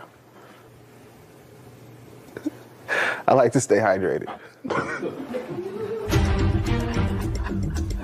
Claims his former friend, Tony Woods, drove drunk and crashed his car. Tony says Daniel was the one driving drunk and wrecked his own car. Okay, so now you had a couple of drinks. You had another glass of water. Yes. Mr. Gray and Mr. Woods both were drinking alcohol. And what happened next? We left there. We went to get something to eat. Where did you go to eat? We went to, what's the name of that place? I don't know the name of the place, and he's not going to tell you. It's a hot dog place. It's right around the corner from where we was drinking. And then what happened there? We got something to eat. Okay, do you remember what time that was? You know, I really don't. Well, you've been already to two bars and a place to eat. So, and if you started out at 6 o'clock, it had to be closer to 9 or 10 o'clock. Right, yeah. Okay, then what happened? Came out of the restaurant. And you remember what you had at the restaurant? I had some waffle fries. And do you remember what Mr. Gray ate? He had a hot dog. And do you remember what Mr. Woods ate? He also had a hot dog. Good. So you came out of the restaurant. Do you remember who paid the bill? I think we all paid separately. Okay, so now you come out of the restaurant. Yeah, we come out the restaurant, we had eaten already. And this when Mr. Woods over here started horseplaying a little bit, charged at me from across the street. You know, I tried to get him Well, just a second. Okay. How did he get across the street? Well, the restaurant was across the street. We parked across the street from the restaurant. Okay, I got it. So I had already got back to the car. Okay. And Mr. Woods over here started horseplaying, and he ran across the street and tried tackling me, and he got me around my waist. I tried to put him in a headlock, but you see the size of his head. And that just continued throughout the night, this horseplaying. No. So he's horseplaying with you. Right. But you get into the car. You said if you continued all during the night. What I want to know is, from the place where they got hot dogs and you got waffle fries, did you get back into the car? We did get back into the car. We went one more place. Okay. Now, when you got back into the car, after the 2 dogs and the fries, who was driving? At that point, I think I was still driving. Not think. I don't want to think. I believe I was driving. I dropped myself off to my next destination because I separated from them two. You went to one other place? Yeah. With them? With the 3 of them, yes. And when you got to the other place, you went in or you did not go in? I went inside, yeah. Okay. Did you stay there? I did stay there. And what about the 2 of them? They went wherever they went. Back to the barbershop, I believe. And you were the designated driver. Up into the So you were drinking the water. Yes. And they were both drinking alcohol. Yes. Yes. Yes. What do you mean, yeah? You go to at least 2 bars, maybe 3. You have a whole afternoon of drinking at a barbershop. Not you, you were drinking water. Water, yeah. I don't know what. Then you get dropped off. You was the designated driver. Now they're nowhere near home. So you knew one of them was going to be driving. Right. And as far as your testimony is concerned, you were left in the last place that you visited. They went out to go someplace else or go back to the barbershop. Right. Did you see them again that evening? Is not an answer. I mean, we're coming to court today. You know, it's not a photo shoot. You came here for testimony. I don't believe I seen them that night again. No, I'm just talking about that night. That's what we're talking about, that night. This is the night of the accident, the 27th of November, 2021. I didn't see them again. You're in a club. You don't know what happened. Now, when they dropped you off, did you go outside with them or did you just stay in the club? I stayed inside. So you don't know anything else? What happened after that? Now you can sit. Thank you. Okay, now your witness, the designated water drinking driver, has dropped himself off and the 2 of you go outside. What happened? After he gets dropped off, we are parked at a bar and... Just a second. He stays there. You get into the car because you're going to another bar. No, not at this point. Where were you going? I was getting ready to go to my barbershop. He's not with you. Who was driving? I was driving at that. Okay. And you were driving to take yourself back, according to you, to the barbershop. Yes. And then what happened? Okay, so we get to the barbershop and I leave the car running. He's in the car with me. Just a sec. Got to the barbershop and you left the car running for what reason? Because it was cold outside. It was snow. It was it's November. Well, what were you going to the barbershop for? I went to the barbershop because I needed to use the restroom. And the barbershop is close by to this last bar you were at? Yes. How close? Maybe like 2 miles. Okay, so you went to the barbershop. You left the car running and? So I go in to use the restroom and I leave the car running and Mr. Woods was sitting in the car still. So as I'm in the restroom, he comes in and started knocking on the door and says that he had lost his phone when he had got out the car where we were parked at. Where? The last bar that we were at. I didn't actually go into the last bar. We was parked there. We were about to go in to meet up with him. What do you mean to meet up with him? He was with you. As he said, he met up with another friend. He didn't tell me that. He said you just dropped him off at the other bar and you weren't going in, just he was going in, you dropped him off. That's what he said. No, he went in. I understand he went in. All right, I never went in the last bar. Okay, you didn't go and neither did he. Yeah. Well, I'm asking you, he said I lost my phone someplace. No, where we were parked at, he got out the car for a second. I never got out the car. He got out the car for a second. And what was he doing when he got out of the car for a second? He thought we were about to go in, but I told him that I needed to use the restroom. So he got back in the car. But at some point when he got out the car, he dropped his phone. So I told him I needed to use the restroom. So I go to my shop to use the restroom. I park the car. Got it. I get out. I leave the car running. I go in, use the restroom. He comes in, knocks on the door, telling me that, hey, yo, I lost my phone. Can I drive the car? Let me go pick it up real quick. And I tell him no. Like, just wait, I'll be out in a second. So he leaves. I hear the door open and close. I'm thinking that he's just going to sit back in the car. So when I come out of the restroom, my car is gone. I call him, and he's not answering the phone. So I keep calling. And then the next, 10 minutes later, he answers the phone. So I knew he went to go get his phone. He found his phone. Yes, and I'm furious at this point because he just left me in my At the barber shop. Yeah, in my car. So I tell him, bring my car back right now. He said, I'm on my way. I'll be there in a minute. About 15 minutes later, he called me and say, yo, man, you gonna kill me, man. I just crashed your car. I'm sorry, bro. Mm-hmm. And I had to walk all the way to the accident scene to the car where he crashed my car at. Now, you have an accident report? No, I don't have an accident report. Why? Because we never called the police. That's because probably a good It idea. wasn't involved with another car. He just hit a pole. I understand that. That's still an accident report. The only reason you don't call the police is because both of you were drinking. Well, I wasn't driving the car at that time. When you were driving the car to the barber shop, right? Yes. From the last bar where you dropped Mohammed off, you were driving. Yes. I was not drunk, though, Your Honor. If you're not drinking, it's sort of an interesting thing. Everybody's definition of drunk is different. Your friend Mohammed said that he was the designated driver, so he was just drinking water. That's what he said. That's what Mohammed. Which suggests to me that we had a full day of drinking, starting at the barbershop, watching the game, from the game to 2 or 3 bars, then for a bite to eat. No, I wasn't drinking at the barbershop. I didn't start drinking until we got to the first bar. Okay, so now you started to drink at 6 o'clock. Now it's 10 o'clock, and you've been drinking from one place to another. I'm just saying you got behind the wheel of the car and you had been drinking. Now, did you hit a pole? No, Your Honor. Okay, now you tell me your version of the events. Gray has accused his former friend, Tony Woods, of driving drunk and wrecking his car. Okay, now you tell me your version of the events. Okay, first off, I ain't eat no hot dog. So I never. You didn't what? I never had a hot dog. Never ate a Okay, hot dog. strike the hot dog. No hot dog. Whitney, he denies the hot I didn't dog. eat a hot dog either. Yeah, okay. Okay. Denies the hot dog. Okay, so for what happened after they got in the car, first, they were very drunk. Just a second. You don't have to tell me. All 3 of you were drunk. I wasn't drunk yet. Okay. By the time the car got trashed, you were drunk. Let me tell you what I believe. Okay. So that you can pick it up from there. Okay. I believe that Mohammed was dropped off at the last bar. So there came a time at the end of the evening when it was just the 2 of you. I don't know who was driving. I don't know who was the passenger. But I believe that they dropped him off because otherwise Mohammed, who appears here as a witness today, would have had a better story. Because he says, I don't know what happened afterwards, because I wasn't there. So there was a time at the end of the evening that just the 2 of you were in the car. Okay. That's what I believe. Okay, can I tell you before that part, though?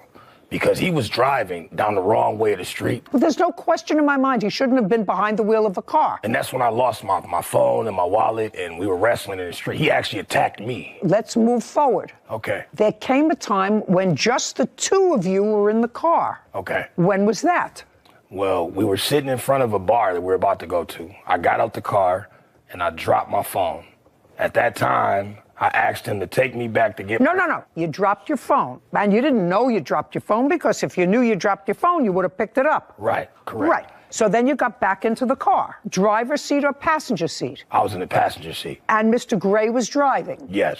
And Mr. Mohammed was at the bar? Yes, he was with a friend. He had gone to the bar, so it was the 2 of you. You're in the passenger seat, he's driving, and he's drunk. Yes. And you went back to the barber shop for him to use the restroom.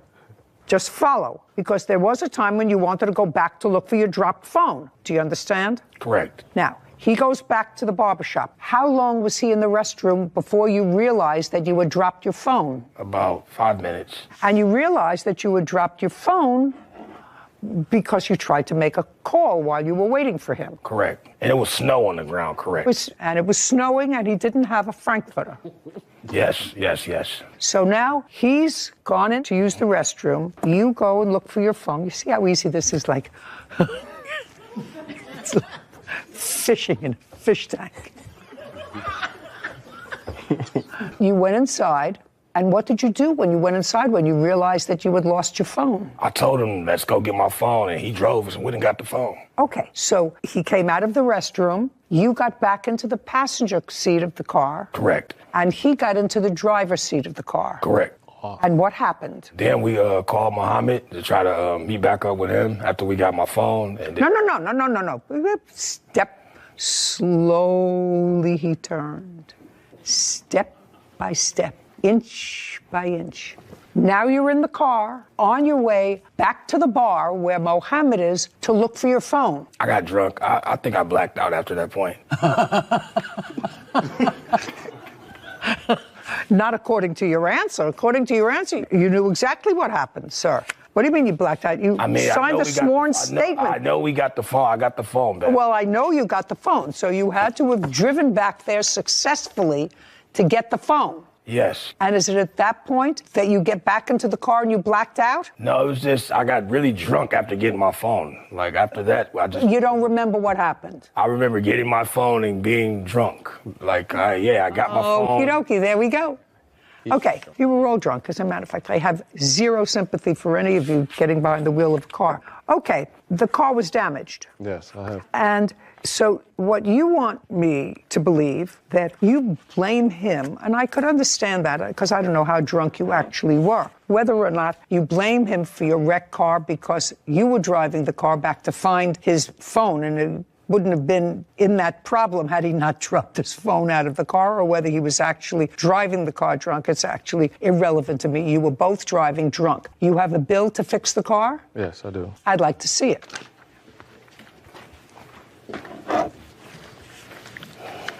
And I have pictures of the accident. Okay, so, yeah. So the bill was $5,500. And you had insurance? Yes. And the insurance paid for how much? I had no fault insurance. So you didn't have... I didn't have collision. Okay. You didn't have collision, so you had to pay $5,500, which you paid. Yeah.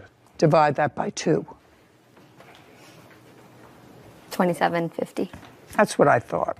So, Mr. Gray, there are some lessons that you learn, and I don't know whether other courts would agree. I have to make a determination as to credibility, and quite frankly, I can't determine between two drunks who's telling me the truth. Because on the 27th of November, both of you were in no condition to drive a car. And I can't tell who actually drove the car at the time that it was wrecked. But I do know that you drove the car from a club to your barbershop, and that neither one of you stayed at the scene, called the police, because both of you were inebriated and knew that either one or both of you were going to get busted for a DUI because you both drove the car that evening. What? Ma'am, I was not drunk at the time that this happened. I did go to the bars, but I wasn't in the bars drinking. That I had one beer. $27.50, we're done. This court is adjourned. I feel like he kind of got the story wrong because I wasn't drunk, but... I think that was very fair. I feel like, the judge was very reasonable. I had one beer that day, but, there's a limit to, being drunk in the state of Michigan. It was just one of those drunk things, but we got it taken care of. I wanted to make him look like my vehicle. It was very snowy outside, and, something happened, and I don't remember. I didn't do anything. I just called a tow truck and tried to get the situation solved. And I'm very happy to get this case behind me. Satisfied I got something out of the deal. I don't know. Hopefully we could get back to being friends. He's a good guy. I'm surprised you gave them anything. Unclean hands don't deserve money from this court, as we've seen time and again. So I'm surprised, really, that you gave him even half of what he was asking, because you couldn't tell which one of them was credible, if either of them were credible. And so what are you supposed to do? I guess splitting it down the middle was, I understand why you made your judgment, but I would have taught him a lesson, given him nothing. Interesting. Drunk driving is nothing to play around with. Yeah. Very serious. Okay. I'm glad in the DNA it's getting tougher rather than softer. Oh, yeah. Okay, good. Yeah. You may be right. You may be right. I just felt that they were both at fault. Mm-hmm. And either you leave the parties where they are, or you say both of you have to hurt a little. Yep. I understand. But I actually understand. Friend and handyman Brandon Hall for check fraud and filing a false restraining order. Court come to order. All rise. Have a seat, everyone. Hello, Judge. Hi. Case number 2046, Rapp versus Hall. Thank you. You're welcome. Ms. Rapp, not a very difficult case. The defendant was a friend of yours / did some work for you. It's not really relevant how you met him. It was sort of through a social situation. And it is your claim that over a period of time, Mr. Rapp forged your signature to several checks, Correct. And then when confronted by the fact that you've discovered these forgeries and asked him for money, he filed a restraining order against you to keep you away from him, and you say that the restraining order was a false one, and you want to be compensated for having to deal with that. I do. I missed work. Just a second. So I'm going to deal with the restraining order first. When did you file a restraining order, Mr. Hall? I believe it was the 17th of July. Of this year? Yes, ma'am. So not so long ago. I'd like to see the paperwork that you filed in support, just the paperwork that you gave to the court in support of your restraining order, why you were asking for a restraining order. Okay. Don't tell me, is that what you filed with the court? Yes. I'd like to see. So let's just be clear. You filed all these documents with the court when you asked for a restraining order? Yes. Okay.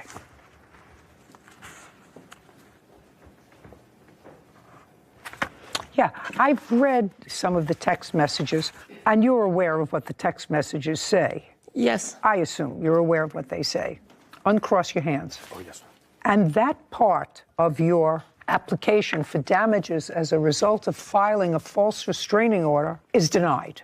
You can't even suggest in a text message that you're going to do something violent in order to get him to pay money that you owe. Do you understand that? I do. Okay, so as Although frustrated... the restraining order was dismissed. It doesn't matter. I'm telling you, I've read it, and some of your text messages sound threatening. I was angry. I understand you were angry. The question is not whether he should be granted a restraining order. I don't have to deal with that. I have to deal with the fact that in the text messages, you make certain threats. What if I could? And all that transpired at a time when the defendant reconciled with his wife and family. So, as I said, as a result of reading your text messages, I believe that Mr. Hall had the right to feel threatened and to file for a restraining order. Whether the court that heard the application for a restraining order felt that your behavior warranted a restraining order is another thing.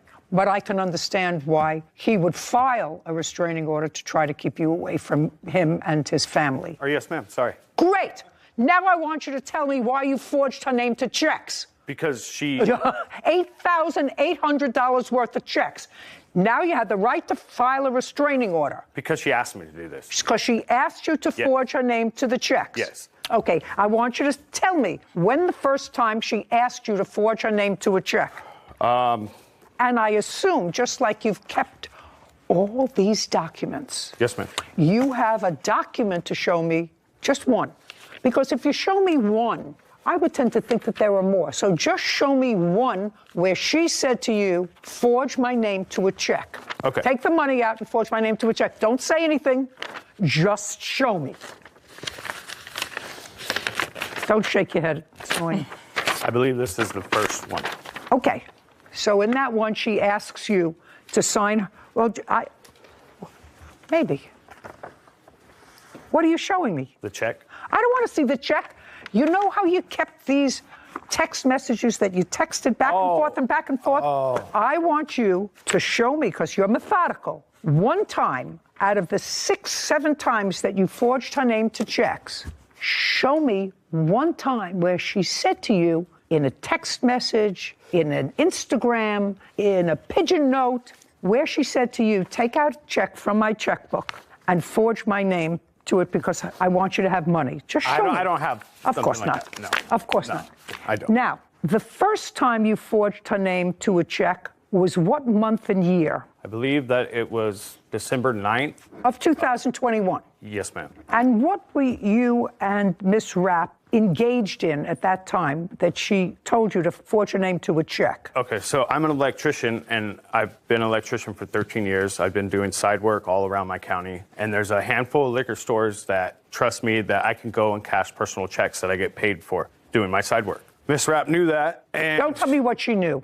Okay, all right. So she would be locked out of her account for one reason or the other. And she would ask me, like on a Friday, she wouldn't be able to get access to her money. And I knew she had money. Well, she couldn't get access to her money, so these weren't your checks you wrote out. You wrote out her checks. It'd Right. be frozen out whether you went to take out money or she went to take out money. Right. Also, on a Friday, the liquor store would not deposit these checks until Monday. So I cashed these checks for her to give her cash. Did you ever have sex with the plaintiff? No. Do you think she wanted to have a relationship with you? I think so. Okay. I don't know. What makes you think so? Well, the text message. The text message. The text message that she said to you. And who is Robert? Is her ex-boyfriend. And do you know Robert? I do. How do you know Robert? I'd known Robert for 20 years, been friends. And when did you start doing work for the plaintiff, before or after Robert? Is not an answer. It was after. It was after. Yes. Okay. Give me an idea of when. You've cashed the first check in December of 2021. Give me some idea of when you were aware of the fact that the plaintiff and your dear friend of 20 years were no longer an item. Is not an I answer. don't know what month he was arrested. So Arrested for? June, maybe. Arrested for? I don't know his charges. I don't believe that. Okay. Leslie Rapp claims her former friend and handyman, Brandon Hall, forged her checks and filed a false restraining order against her. Brandon says he had Leslie's permission to write the checks. I'm just telling you, I don't believe that you don't know the charges of somebody who you were friendly with for 20 years and who was arrested. I don't believe that you don't know, because it belies credulity. Okay? That's fine. So before your dear friend of 20 years was arrested, did you ever cash any checks for her? No. After Robert was arrested? Yes. Did you ever do any work for her before Robert was arrested? No. When did you and your wife separate? Month and year? Maybe February of 21. And were you still together with Robert in February of 2021? Yes. And when did you and the lovely Robert separate? Robert was removed from my life August 11th of 21. The defendant acknowledges in his answer that he forged your name, not only your name, your signature, but wrote out checks, actually wrote out in his own handwriting, checks in the amount of $8,800. Yes. And he acknowledges that, but he says they were because you asked him to, or it was for work he did for you. Those were your answers, right? No, these checks were not for any jobs that I did for her. They were strictly to get access to some of her money during the weekends and stuff. And then when she was out of town as well. Get her access to her money and when she was out of town. When she was out of town, if you cashed her checks when she was out of town, how did she get money? I Venmo'd the money to her. Okay, so that you have a record of, that you Venmo'd the money to her. Yes. I'd like to see it. I'd like to see it. Here you go.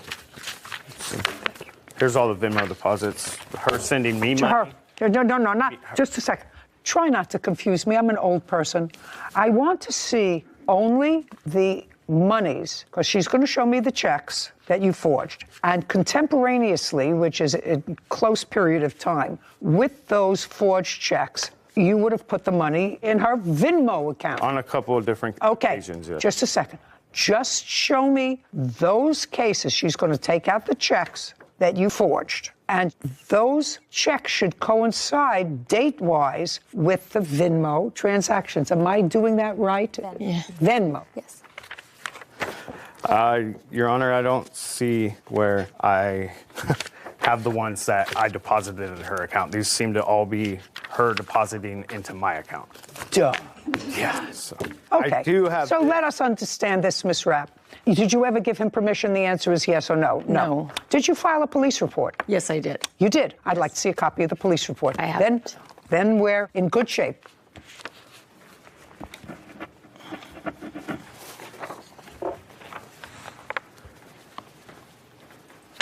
Mr. Hall, how many weekly payments did you make to her on Friday? I have a list of that from. From February. This is from Mrs. Rapp in.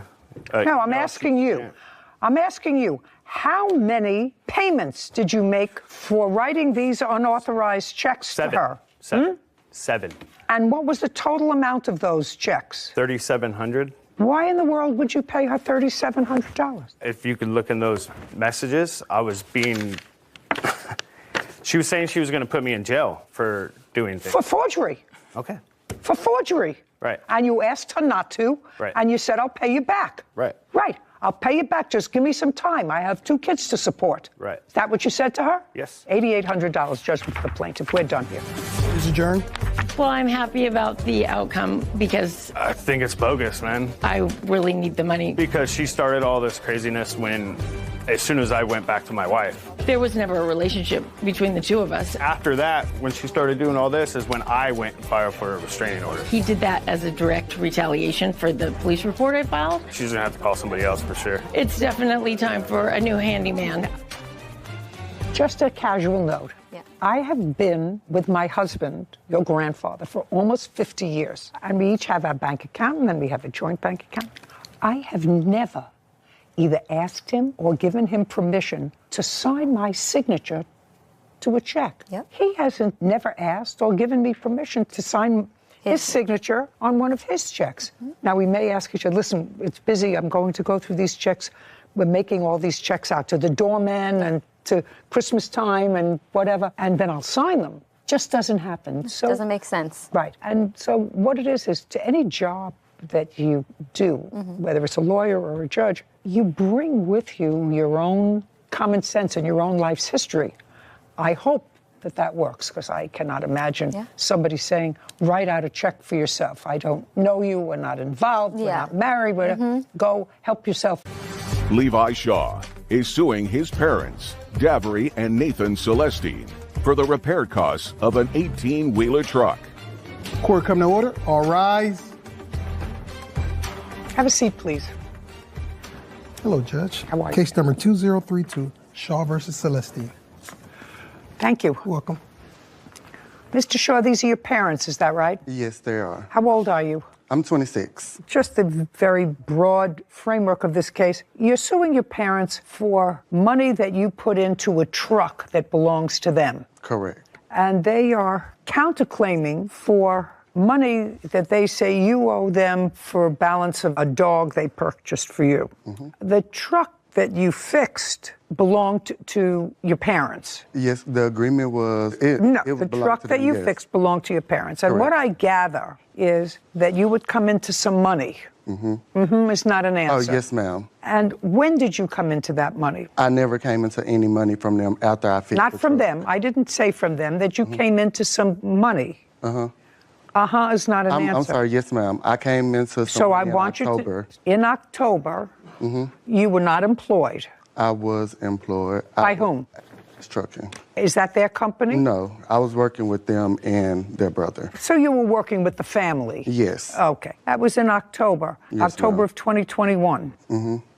Is not an answer. I mean, yes, is ma'am. an answer. I'm sorry. And how much did you come into? About $10,000 for the month of September and October. And then your father said to you, I assume, you should take some of that money and buy a 16-wheeler truck so that you... No, ma'am. Well, how did that happen, sir, that you got possession of your parents' truck? So Did you try to buy a truck on your own? Yes, ma'am, I did. Okay, And in that what deal month? failed. Just a second. In what month did you try to buy a truck for yourself? January. January of 2022? Yes, ma'am. And tried to buy a truck so that you could have your own truck for long hauling and business. Yes, ma'am. And you went to a dealer and you found the truck that you liked, but you didn't qualify for financing. Yes, ma'am. Okay, and how much is a new truck? That truck, it wasn't new. It was a 2015, and they priced it at $60,000. 60. Yes, ma'am. And you told your parents about that? Yes, and ma'am. There was a discussion that they had an older truck that wasn't running. It needed minor work. It needed... was told to me. Okay, so they said to you it needs minor work. Was it running? It was running, but the diamond seal was cracked, so eventually the truck was just going to break down completely. Okay, so you took that truck with the understanding that you were going to repair the truck, and then what? To make money. But So you would repair the truck and then use it? Yes, ma'am. And you would keep most of the profits from using that truck? I mean, I'm trying to understand what the agreement was. My dad, Nathan, told me that the truck was only going to be worth $4,000 to fix, which was a diamond seal. It needs some bushings. It needs something for the exhaust pipe. And I was like, okay. But when the dude kept calling me for the truck and he was like, okay, this needs to be done. But you took the truck into a mechanic? Yes, ma'am. And did they give you an estimate? Yes, ma'am. Okay. Before or after they did the work? They gave me one before, but I don't have that estimate, but I have the one for after. You mean after they completed the work, they sent you a bill? Yes, ma'am. Well, that's not an estimate. An estimate, sir, is when you go in and say, here's a truck. I want you to give me an estimate of what it is to have it fixed. Mm-hmm. And they give you an estimate, and then you determine whether or not you want them to do any or all of that work, right? Yes, ma'am.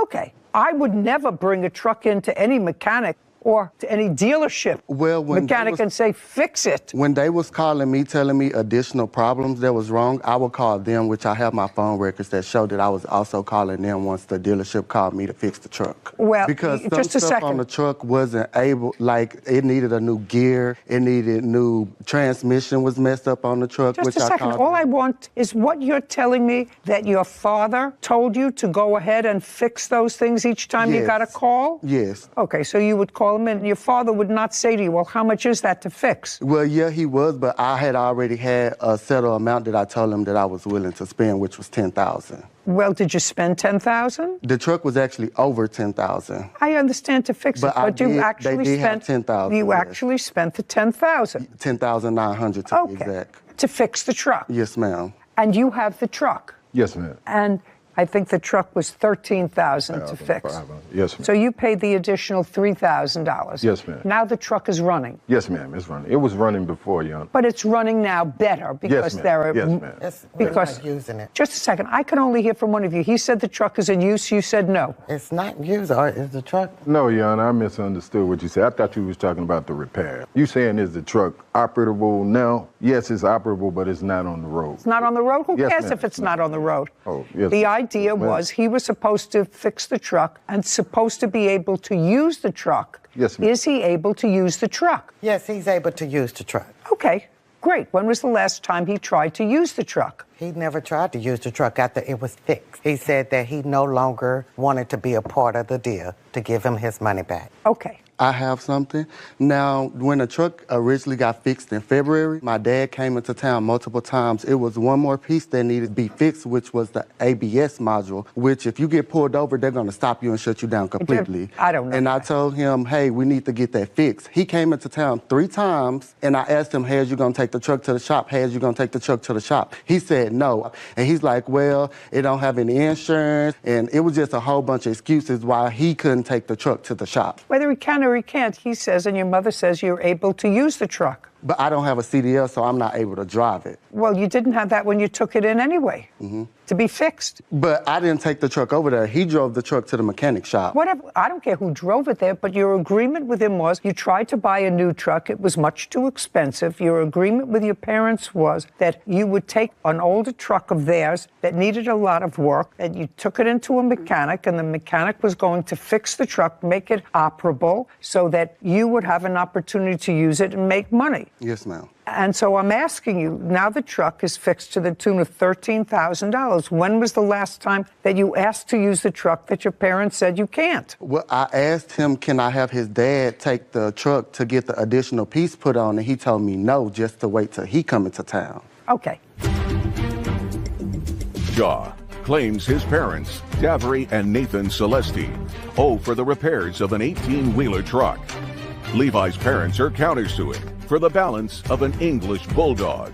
Was the additional piece put on the truck that he's talking about? No, ma'am, it didn't actually need that addition. It was an ABS modulator, which on that particular model was a 1995 FLD Classic. On that particular model, you don't need that to reset the ABS light. All you need is a sensor that goes in the hub of the wheel. What I'm asking you is, your son said that you needed this one part. This is your business. Yes, ma'am. How much is that one part? This is a part that I never researched, so I can't tell you that. But according to him...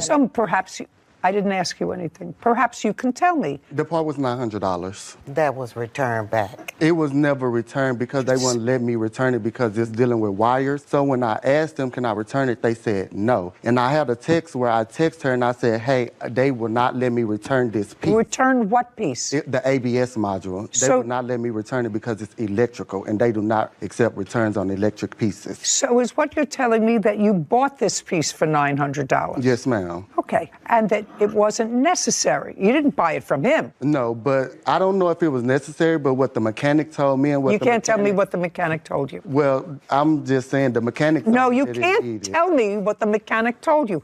Well, all I'm telling you, Mr. Shaw, is you had an agreement with your parents to fix a truck and then to be able to use it. And I want to know whether they have ever denied you the right, because that was the contract that you made. You never made a contract with them that you would take a truck to the mechanic and they would pay for the repairs. You never made that contract with them. You want me to say that that was your contract with them. They say the truck is operable now and that you can use it. When do you want to use it? Well, if they willing to let me use it, then I want to use it as soon as possible. Okay, and you can drive the truck. No, I was going to hire a driver. Okay, and the truck now is not on the road, is that correct? That's correct.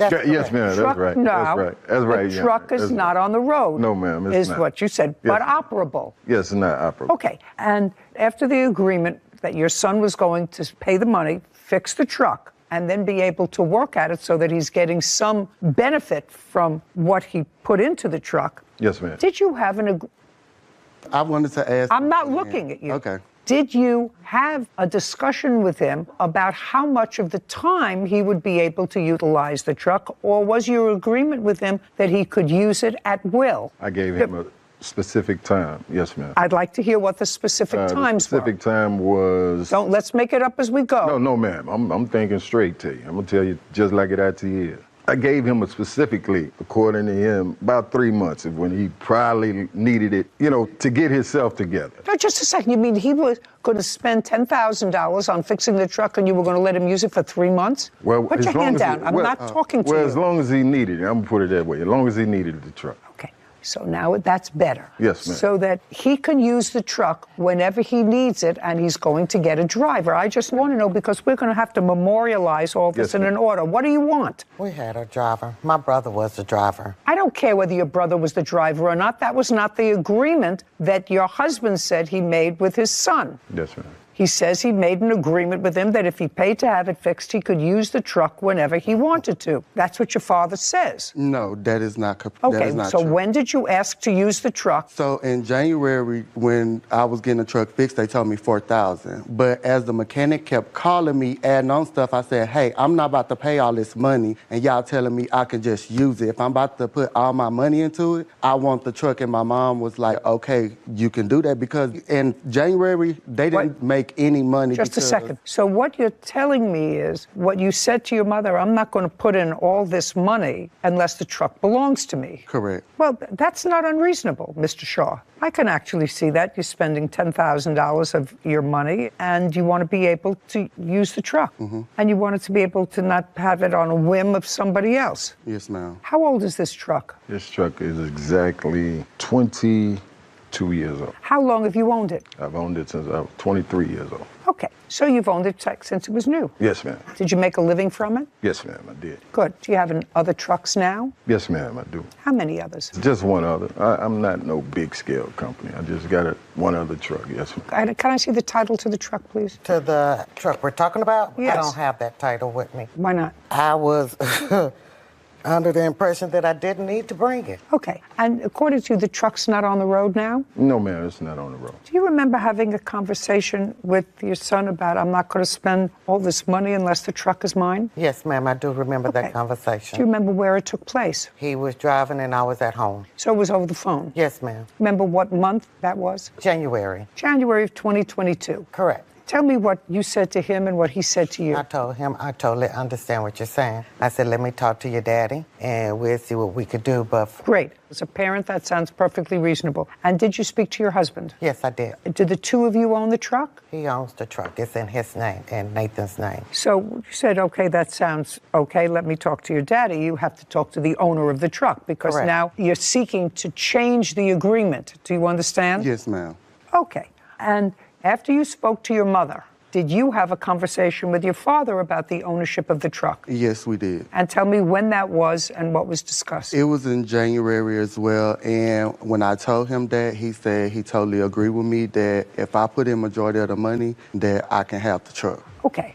I want to tell you certain things sort of ring true to me. If I were a young person and spending all my money for a business, because this is the business that he was going to be in, he was going to hire a driver and he was going to take a certain amount of the profits, I could understand him saying to his parents, who now have a truck that they're not using because it's not on the road, I'm going to spend all my savings, it looks like, because the initial estimate was $4,000, but it kept going up and up and up and up and up. So if I'm going to spend all this, put your hand down, if I'm going to spend all this money, I'd like to own the truck. And in response to that, his mother said, and acknowledges that she said, it sounds right to me, I'm going to speak to your father. And according to you, you spoke to your father, and your father said, sounds okay. Yes, ma'am. So you went ahead and spent the money. Yes, ma'am. Okay.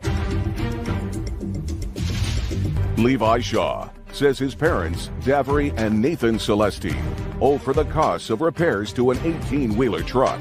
Levi's parents say he never used the truck, and it is still not fixed. I'd like to see the bills for the truck. Oh, I have it on my phone. Well, what is that? These was the bank statements because at first they was countersuing for insurance as well. So I was showing bank statements where I had sent them money. So that's what these was for. But I have it on my phone, but I don't have it in the statements. Well, I need it.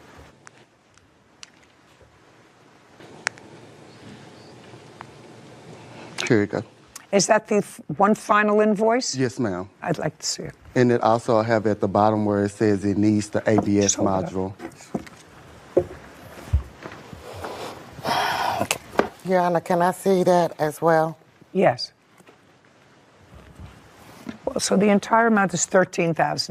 $13,000 and some change. And your father paid $3,000. Yes, ma'am. This is not the correct invoice. What? I have the original invoice. Oh, fine, I'll take a look at yours. The invoice that was sent to me via, so by their email, which I can pull up their email as well. And it shows that it's paid on the back. Just a second. Yes, ma'am.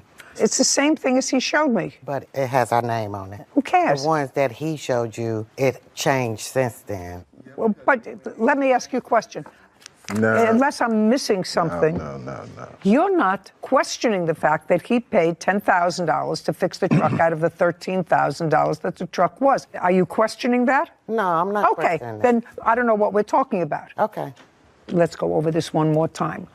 When your son said to you, if I'm going to spend all this money, I want to own the truck, and your wife had the same conversation with you, right? She said, I got a call from Levi. Levi said if he's going to spend all this money, he really wants the truck, and she actually thought it was okay. And what did you say, sir? I said that I'm not going to sell you the truck. Why? I will let you use the truck. No, when did you say that? Because I have other children. Oh, no, but your other children didn't put any money into the truck. No, I know. No, just a second. Your other children didn't put any money into the truck. But that's like... Hand down. He didn't ask me to buy the truck. Okay. He asked could he use it. Just a second. He was going to sell it to my uncle because when the repairs got done, they actually didn't have enough money because I had $8,000 saved up. They took $4,000 of my $8,000. That you got paid back. Yes, but they didn't have the money, so when you just... Mr. Shaw, I don't expect you to talk to each other. I don't expect you to talk to him. Yes, ma'am, I understand. It's very easy. I believe that you changed the contract with your son from a contract where he would pay for the repairs, which was supposed to be $4,000, and then you have the use of the truck, to the fact that he was going to spend $10,000, which was all of his money. Put your hand down. I'm not... This 22-year-old truck that you've had since it was new was going to be his. And I am going to craft an order to the Department of Motor Vehicles to reissue a title in the truck to him. Do you understand? He's going to take that order. He's going to get a new registration for the car and a new ownership. Unless you want, put your hand down. This is not a. This is not. It's not. I don't understand that. Well, I got other children. I got 5 other kids. Do you want me to say it's slower? Your Honor. And I say, what about the $3,500 that we put into it? You're absolutely right. Okay. But it wasn't $4,500. It was $3,500. 35. I'm sorry if you didn't hear me well. Man. You are absolutely entitled to that. Dude. I believe you are entitled to that. He put in 10. That's his truck. I made, Yana, I worked all my life with that truck. I don't care. I worked all my. I don't care. He's not going to spend his $10,000 I done made over $1 million fix your with the truck. truck. That's ridiculous. I want you to stop it. Say, man. Hey, man. How can you tell me Now, to stop are on we something I going- worked blood, sweat, and tears on? He finna take. I need a break. That's the judgment. I'm not entertaining your counterclaim. That's the Not judgment playing, of the man. court. You get title to the truck. You can retrieve it as soon as you change the registration of the truck. However, in order to do that, you have to give your parents the $3,500 that they put into the truck. Do you understand? Yes, ma'am. Your Honor, Good. what about We're this done. dog? We're that done. we This paying court is for? adjourned. We're done. We I have paying a for this question, dog. Judge. We're done. It's over. Okay. We paying for this dog and and he's It's not over, giving man. us nothing. Let me explain something to you. The reason, let me explain something to you. The reason that I'm not hearing your counterclaim is because the two of you were disrespectful and didn't listen to me. Oh, yes, you did. That's it. We're done. All right. My actions of my response to what she was saying is wasn't nothing being disrespectful towards her. I'm very glad she ruled in my favor. It was the initial, the thought of giving up my hard-earned possessions. It was because I did try to work it out before we came to court, and they was like, no, we're not going to pay you nothing. I never would have thought in a million years sue my parents, even though they, my parents whooped my butt. But that was just something you had to go through back then. It saddens me. I'm in disbelief that my parents did that to me. I didn't think that they would do that. I mean, I'm not sure. I don't know his plans. I can't talk that. If you do business with family, make sure you get contracts. You know, I sympathize with the plaintiff's position on this because modifications of contracts are supposed to be allowed when there's a change in circumstance. So it's not like he was attempting to change the contract every Friday or for no reason. He thought that it was going to be $4,000. It turned out to be $10,000 to fix the truck. And as such, he wanted a bargain for exchange. That's a lot more money than he initially intended. So that conversation makes sense to me, that conversation between his parents, that I know we had agreed to this, but now with this new information, this is what I'm comfortable with. Is that okay? I think so. I think that is a common sense interpretation of what happened. For a truck that cost $60,000 20 years ago, to put in $10,000 to it is not nothing. That's a big investment. Well, it probably isn't worth more than that. And the condition that it was in before he had it repaired, their position was unreasonable because now they have a fixed truck that their child paid for. That their child paid for. And with the animus between them, it doesn't seem to me as if he's going to get any benefit from the bargain. So the modification of their original oral contract, which I think happens occasionally when circumstances change, as long as both parties agree. And I actually think that both the mother and the father said okay, and then something happened that I don't know about. Don't want to know about. And I don't want to know about it. But I think it's fair that he had possession of the truck since he paid them. And Robert Burrows are suing their former friends, Marina and David Quadra, for illegal eviction and property damage. Court come to order. All rise. Have a seat, everybody. Hello, Judge. Case 2072, Burrows versus Quadra. Thank you. You're welcome. Mr. and Mrs. Quadra, you were living in a home, in a house? Correct, a townhome. That you didn't own. And for how long had you been renting that home? We did not rent out the home. How long, if you didn't own it, then you were renting it? We rented it for 2 years, Your Honor. It gets scarier if you have a fixed position in your head so that you're not listening to my questions. Do you understand? Yes, Your Honor. When did your lease start? July of 2020. And when was it to terminate? It was terminated August 1st, 2022. And it was terminated by an eviction? Correct. And you were evicted because the landlord said that you sublet the apartment to these people and their family? Correct. And they were people who you knew, both in the military? Just him. What do you do? I'm a federal employee. And you? I'm active duty, ma'am. But you knew each other from work? Correct. Where did you move in August? National City, Your Honor. How far is that from your prior residence? It's about 30 miles south, Your Honor. Are you in a home that you own or that you rent? We are still renting. How much are you paying in rent? $21.50 a month. You have a signed lease? We do. When did that lease start? August 1st, 2022. And why did you choose to live in National City? It is closer to where he is stationed. It is also the... Shh. Don't speak. Yes, Your Honor. How much closer? To his job. To his job? It went from a 30-minute drive to a 15-minute drive. Okay, so that's better. Correct. You were evicted. You were served a notice of eviction on what date? They let us know a month before August. They gave us a 30-day notice. Now, did the plaintiffs have any furniture in the home that you were evicted from? Prior to us being evicted, yes. Yes, prior to your being evicted. And what furniture did they have? 2 dressers and a bunk bed. Anything else? That's as far as furniture. And what furniture did you have in there prior to being evicted? A full living room. And when did you move that out? On what date? The 30th of July, 2 days before our moving date. So you moved out all of your furniture? Correct. And how much were you paying in rent in the place from which you were evicted? $25.95. Oh, I didn't write that down. How much were you paying in the new place? The place we are in now, $21.50. So you're paying less rent? Correct. It's substantially smaller. And substantially closer to his place of employment? Correct. Good. Now, do you want to tell me your version of how they came to be living in your house? We received a call one night. It was very late, 10 p.m. Robert was very upset, crying. He had nowhere to go. He? Correct. Robert had nowhere to go, and Kelly was asking for a divorce. He asked if he could crash on the couch. We have a toddler at home, so I asked him to sleep in our guest bedroom instead of the couch.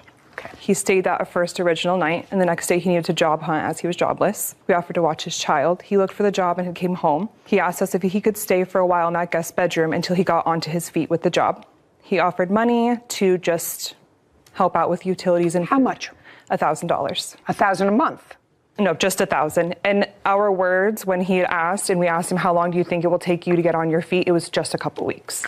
Okay, so he was offering $1,000. Correct. Which was 40% of your rent to stay for 2 weeks, to stay in your guest bedroom. Mm-hmm. Pretty decent. Did he give you the $1,000? He did. And he gave you the $1,000 on what date? He gave us the $1,000 on May 29th.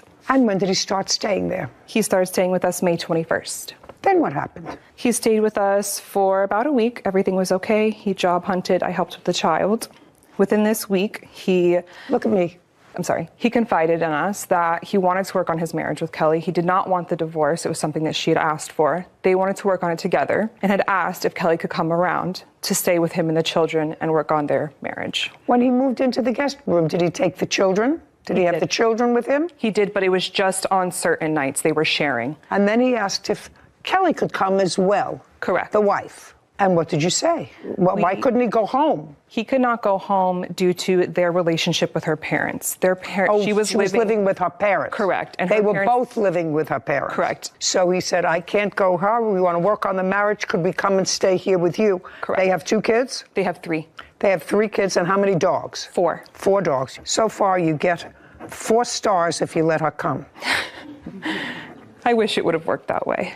No. You don't understand that that's where I'm at so far. Yeah, of course. So now, May 29th, he gives you the $1,000. She moves in when with the dogs?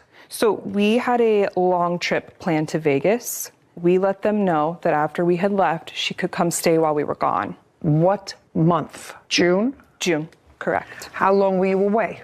We were away for 5 to 6 days. Well, what was he going to do when she came there with the 4 dogs, 3 kids after 6 days? What was the plan? This was never a plan of, here's a lease agreement you are going to rent from us. It was just I need somewhere to stay. Can they please come for this short period of time until we figure this out? Great.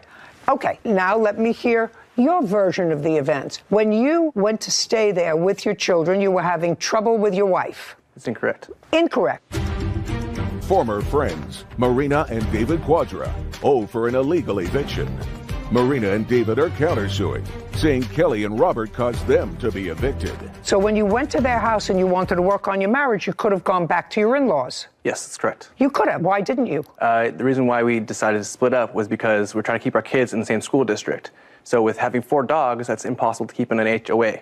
So she decided to go with her parents. I decided to stay back to finish the school year with the kids, still being in May, so they can finish in the same school district. That's why I decided I needed a mailing address so that they could stay in the same school district. So you mean this discussion that she just said to me about you having problems, marital problems with your wife, that never happened? Irrelevant. It's just... No, that's not what I said. What I said was, because I believe her. I believe that that's what happened. I believe that you called her and said exactly what she said. She told me. I mean, I didn't have to have Whitney read it back. I believe that that's what you said. So I don't want to hear baloney about school districts. You were having trouble with your wife. No, ma'am. No. No. And you didn't tell her that. We had been moved out of our old place of 6 years in El Cajon, and we were trying for 6 months to find a new place. So yes, it does put a lot of stress on a relationship, but we did not have any marital. Mr. Burrows, you know what my strong suit is, and there's no question that the cameras just caught your face. My strong suit is being able to spot a lie from a mile away. And I'm telling you that there's no question that you called her late at night and said, I'm having trouble with my wife. She asked me for a divorce. Can I come and stay with you? There's no question that whether it was true or not, I don't know, because clearly you're a liar. So maybe it wasn't true, but that's what you told her. Your Honor, may I speak? You want me to call your parents? Please do. Would you like me to call your parents? I'm just asking you, would you like me to call your parents? No. Of course not. That's an easy thing for me to do. Part of what was going on was that we lived in our home for 6 years and the homeowners had moved back in, and so they asked us to leave, and we had been actively searching for a home. So yes, it did put a bit of a strain on our marriage, and I took my dogs with me so that I can keep my operating business at my parents' house because I am a dog boarder, dog sitter, and I did not want to shut my business down. And during this time, tensions, little things happening at my parents' house. So I said, you need to go see if you can rent a room or find somebody that can help you in the meantime till we can actively keep searching for a place for our family. We tried 5 different homes and we didn't. I don't care. What I said to your husband was he lied to me. Because there's no question that he called, and whether it was true or not, that he said to your friends, I need a place to go. Do you have a place that I could stay on the couch? There's no question he said that to her. That is true. Yes, that is true. Okay. Well, then I want you to introduce your husband to the truth. Is it true? It's something that he hasn't met, because that's not what he told me what happened. Correct. So that was a mistake of his. That was a mistake. And you know what happens when you lied to me once? Your case is dismissed. Because what you're suing for is being evicted, and you go, blah, blah, blah, blah, blah, blah, emotional distress. You lie to me once, your case is dismissed. Now, we're going to come over here. You have a counterclaim. Your counterclaim is money owed for property damage. Correct. And for damages for eviction. Because what happened was your landlord evicted you because she comes with her 4 dogs, 3 gerbils, 2 parakeets to your house, and the owner of your condo doesn't want her any more than the owner of their last condo. Of course. Didn't want them. Got to save your money, buy your own house so you can have as many dogs and parakeets as you like. You moved into a place that's nicer? Absolutely not. Tell me what the papers said when your landlord notified you of the eviction. Do you have them? We do. I'd like to take a look at them. Yes, no problem. There was also in that piece of paper a $250 fine through our HOA from the whole commotion that he caused the day of asking them to leave. Just a second, you were a month-to-month tenant? Correct. You didn't have a lease for 2 years. You were a month-to-month tenant. We had a year lease, and then when the year was up, we moved month to month. They didn't evict you? No, they just gave us, they asked us Just a second. Your lawsuit is for damages, punitive damages for an eviction. You weren't evicted. Well, we were asked to leave if we... No, they just decided not to renew your month-to-month lease. Due to the... I don't care what it was due to. Listen, if I owned a property and you let 3 kids, 4 dogs moved into my condo for 6 days, I wouldn't renew your lease on a month-to-month basis either. I don't care whether they were there for 2 days, 4 days, a week, or a month. You understand? Understood. Okay, so there was no eviction. So the punitive damages for that, forget it. Money owed for property damage. When they moved out, what did they damage? And how much did it cost you? There was a hole in the molding from moving the dressers down our stairs. They bonked it, bringing it out angrily because they were mad that we asked them to leave. We have the letters from our landlord stating everything they had to deduct from our deposit. Just a second, a hole in the wall. And how much was the hole in the wall? The molding was... No, just look at the paper and tell me how much was the hole in the wall. The painting was $180 and the molding repair was $200. Now, did you damage the molding when you were moving a dresser out of the house? Not that I'm aware of. Okay, not that you're aware of. You want to try the truth now? Was there a hole that you created moving a dresser out of the house? When David and I were moving our dresser over the stairs, down the stairs. Who's David? The defendant. So you were moving out the dresser with him? Careful, introducing you to the truth. Did you move the dresser with him? I did help move the furniture. Your case is dismissed. The I would think with counterclaim, the the counterclaim likewise is dismissed. We're done. Thank you. This court is adjourned. I take it as a win. The initial suit was them against us. Their suit got dismissed. We lost a lot of things and a lot of wages. That was just us being good friends. We definitely learned our lesson. We will never help another crying husband on our doorstep claiming divorce again. People that are offering to be nice to you in times of need don't charge you. They kind of cried, oh, marriage and divorce the whole time, knowing that we're young and married. It's something we take seriously in our lives. And we're still trying to build our lives back. I should actually make a party to introduce all those people to Mr. Truth. I agree. There's a lot of mismatch. Stuff. Doesn't make sense. If you're going to stay with a friend for a few days, you don't bring a bunk bed and 2 dressers. I've stayed with friends for a couple days, long weekend. You bring a bag with some clothes. Even with your kids. Yeah, you don't bring furniture. You don't bring any of that. So there's a lot of discrepancies. Things that didn't make sense. If it doesn't make sense. Giovanni Costello is suing his former friend, Jacob Knapp, for dental and medical bills. Court come to order. All rise.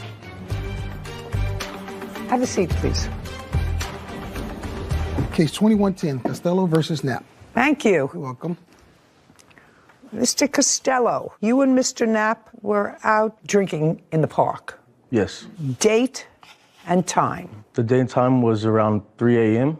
and it was on 9/11 of 2021. And you've known Mr. Knapp for how long? Roughly 9 years. We started off playing high school baseball. And when had you first met up on September 11th? I can't remember the exact time. I would say around maybe 7 p.m. Where?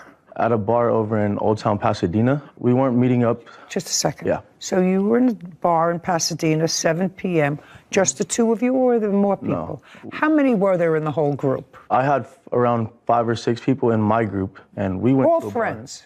Bar. Yeah. And you? He wasn't a part of that group.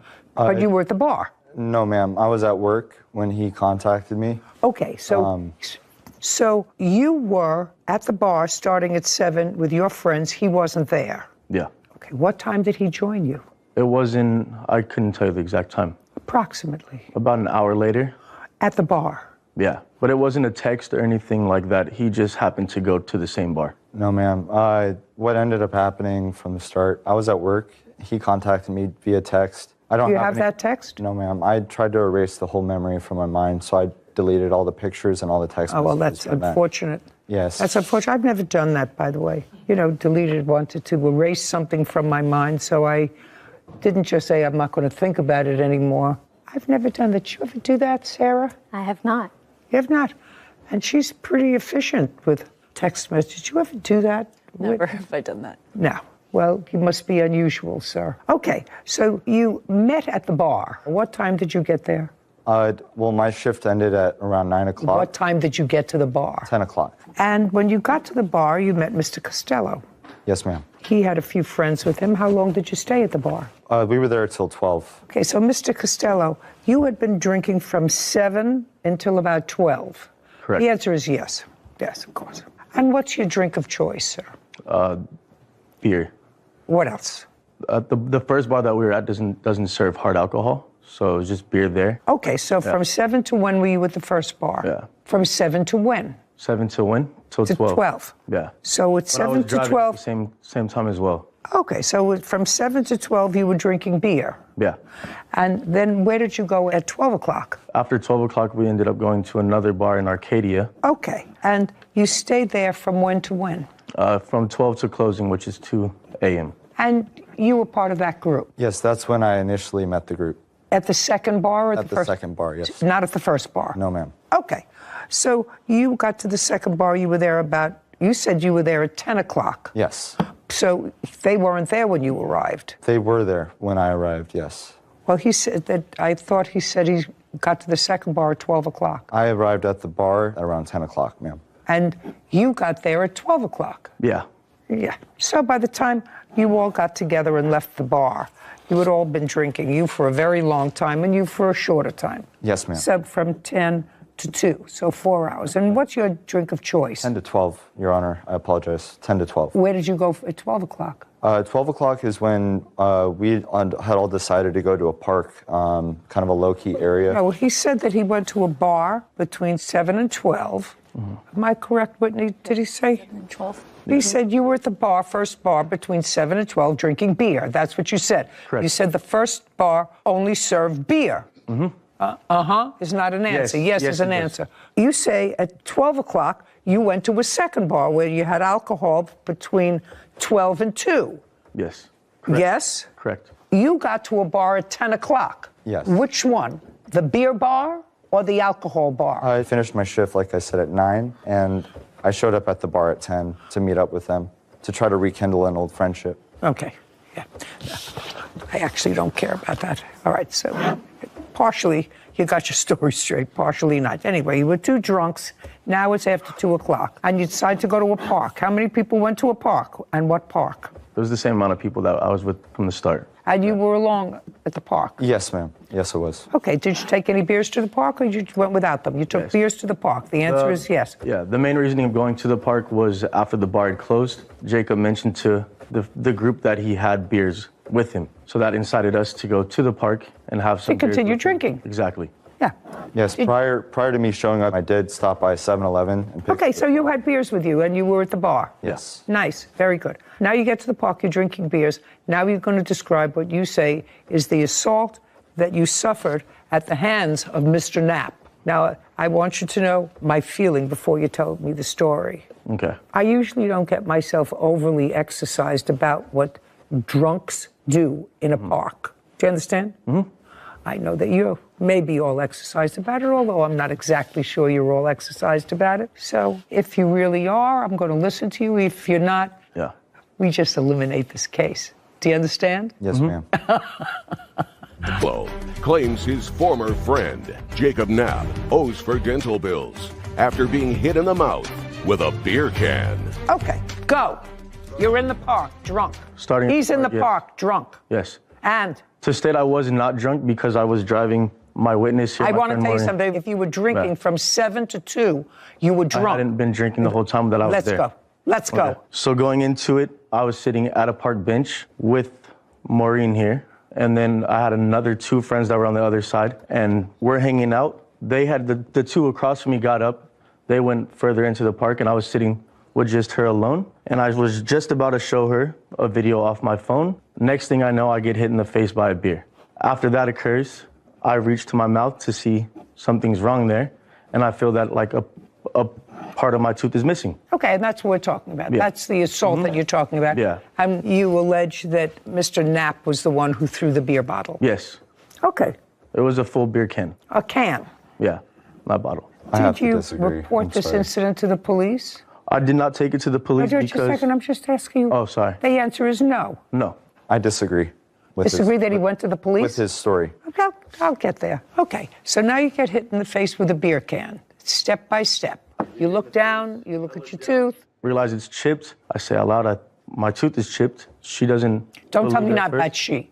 Just Oh, you. Just me? I noticed it was chipped. And then after I announced that it was chipped, several of my friends, I guess, went towards him. And I Well, don't you know. didn't tell me anything about him. You didn't tell me. You just said you got hit in the face with a beer can. Yeah. That's all you said to And me. he was the only other person that was standing right there, besides her sitting Just a next to me. So you didn't see him throw the beer can at you. There was no one else there. I'm just... Yeah. Oh, sorry. I didn't see him throw it at me, but there was never a case of No, you didn't. Of anything That's like that. all. Yeah. You didn't see him throw it at you. No. Okay, go. From the park, Your Honor? Take it from All the right. park. So Now I got 2 drunks in the park, maybe 3. there was actually more than just 3 of us surrounding the table. Just a second. Me and him. Go slowly. Okay, sorry. Slower. Let me take I it don't down a know notch. table. I have no idea what you're talking about. So, as he was saying, we were sitting at a park bench. I had brought the beer. The beer was next to me. He had asked me to toss him a beer. And that's plainly what I did was I underhanded him lightly a beer to him. And in his defense, he's saying he wasn't drunk, but it definitely was apparent that he was. When And you lightly anybody who's been toss a drinking beer, from 7 to 2 in the morning is drunk. Yes, ma'am. So I lightly tossed him a beer, and unfortunately it was dark enough to where he had missed, and the beer had hit him in the face, which after immediately I started to apologize to him, stating that I didn't mean to, but it was apparent he was looking at me and did not catch the beer. So personally, I think everything he said to you right now was... That's your story. You tossed him a beer because he asked you. He said, toss me a beer. Yes, Your Honor. And it was dark. Yes. And you were drunk. And he was drunk. I wasn't drunk, Your Honor. I had 4 beers within the time of 10 o'clock till when this incident happened. You know, I'm not real comfortable with that, sir. Okay. Because according to you, you had been drinking for 4 hours. And not only were you drinking for 4 hours, but you brought extra alcohol to have in the park. By the way, which was a closed container. Where do you live? In what city? In Pasadena, Your Honor. In California. Are you allowed to drink alcohol in parks in California? I'm not certain. Well, let's find out. Open beer cans in city parks in California. That's a no. So after... Chad, we're not talking yet. I'm sorry. Excuse me. Drinking alcoholic beverages is a prohibited activity in parks and park areas, according to the Pasadena City Park rules. Thank you. This park that you went to, what's the name of it? I'm not sure. It was up the street from the last bar we were at. Okay. Now, did you, Mr. Costello, and the defendant, immediately after this event, did you communicate with him via text or email? I texted him, I think it was roughly a couple of days later. Okay. I'd like to see the text. I have that. That's all I want to see. Don't say anything else. Okay. Just show me the texts that you sent him a couple of days later. There it is. Okay. Thanks, Kevin. I'd like to see these texts from your phone, and I'd like to see all your text messages starting September 14th. It's right here. Of 2021.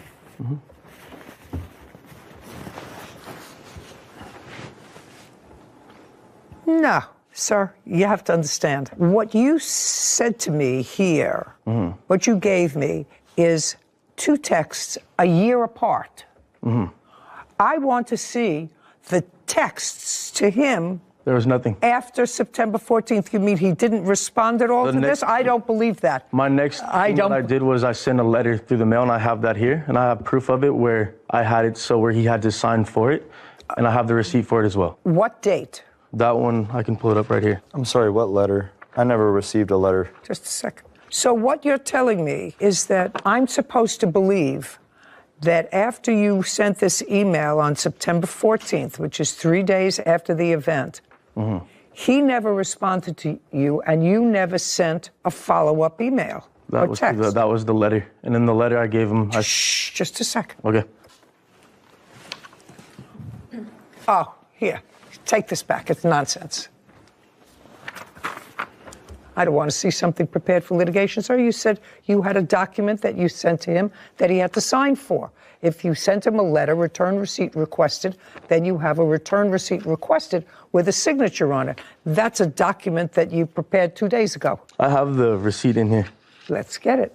Okay. I never signed such document. Just don't shout out again.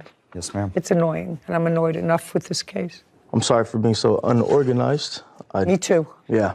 I'm sorry you're so unorganized too, or disorganized. Oh, here it is. Great. Certified mail.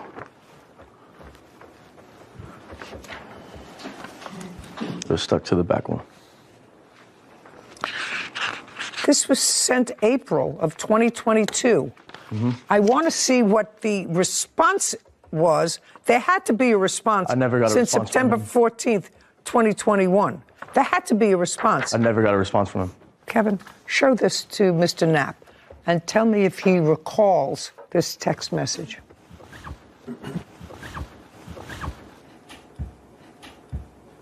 Your Honor, no, I do not remember getting this text.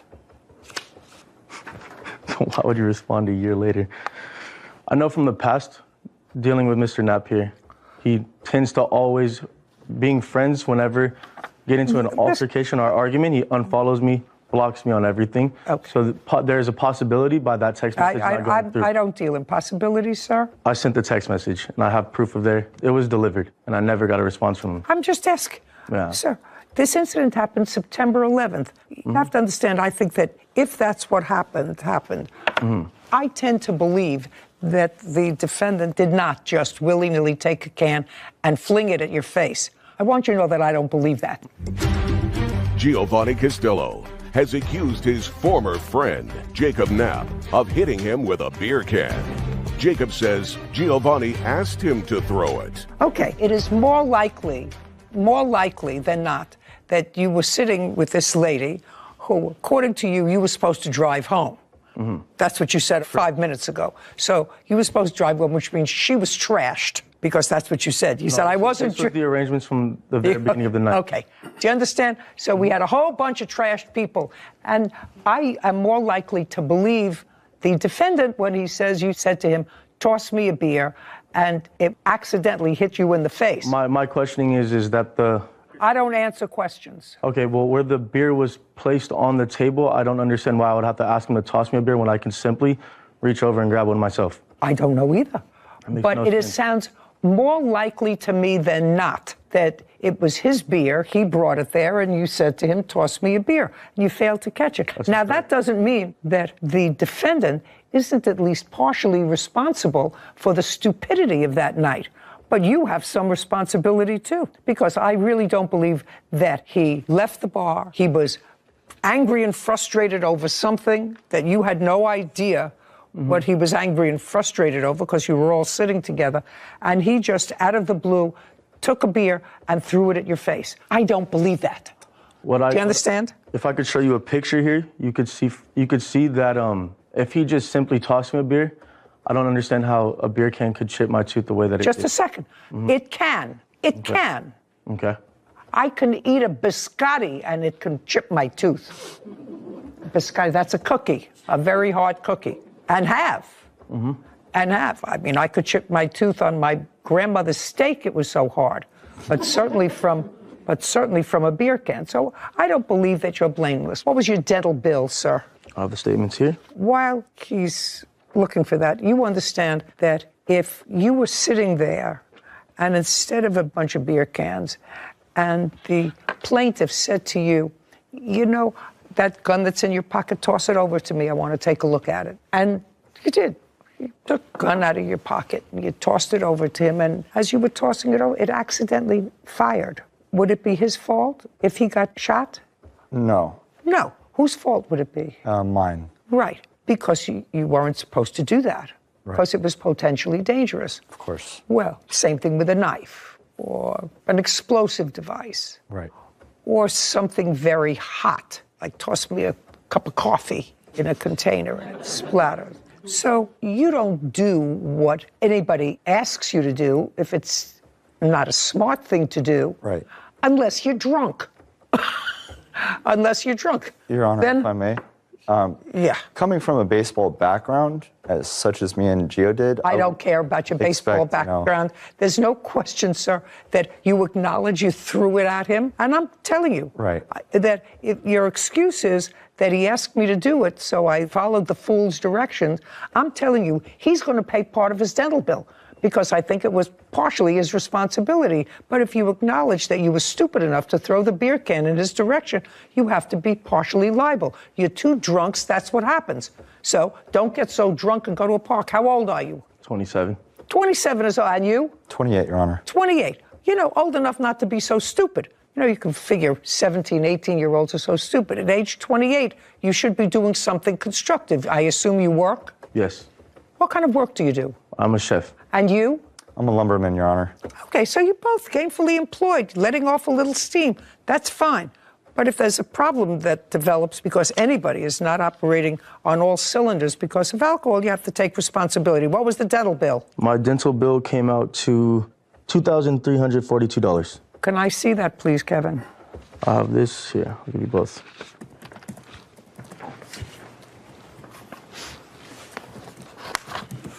Was any of this dental bill covered by insurance? On the dental, no. Okay. Anything else? My wholeheartedly truth is I didn't ask him for a beer. I had no problems. I was avoiding him the whole night for the most part because from the past, Jacob has had a way worse drinking problem than I've ever gotten to. I went out that night solely to have a couple drinks, hang out with friends, The night went longer than expected. Very nice.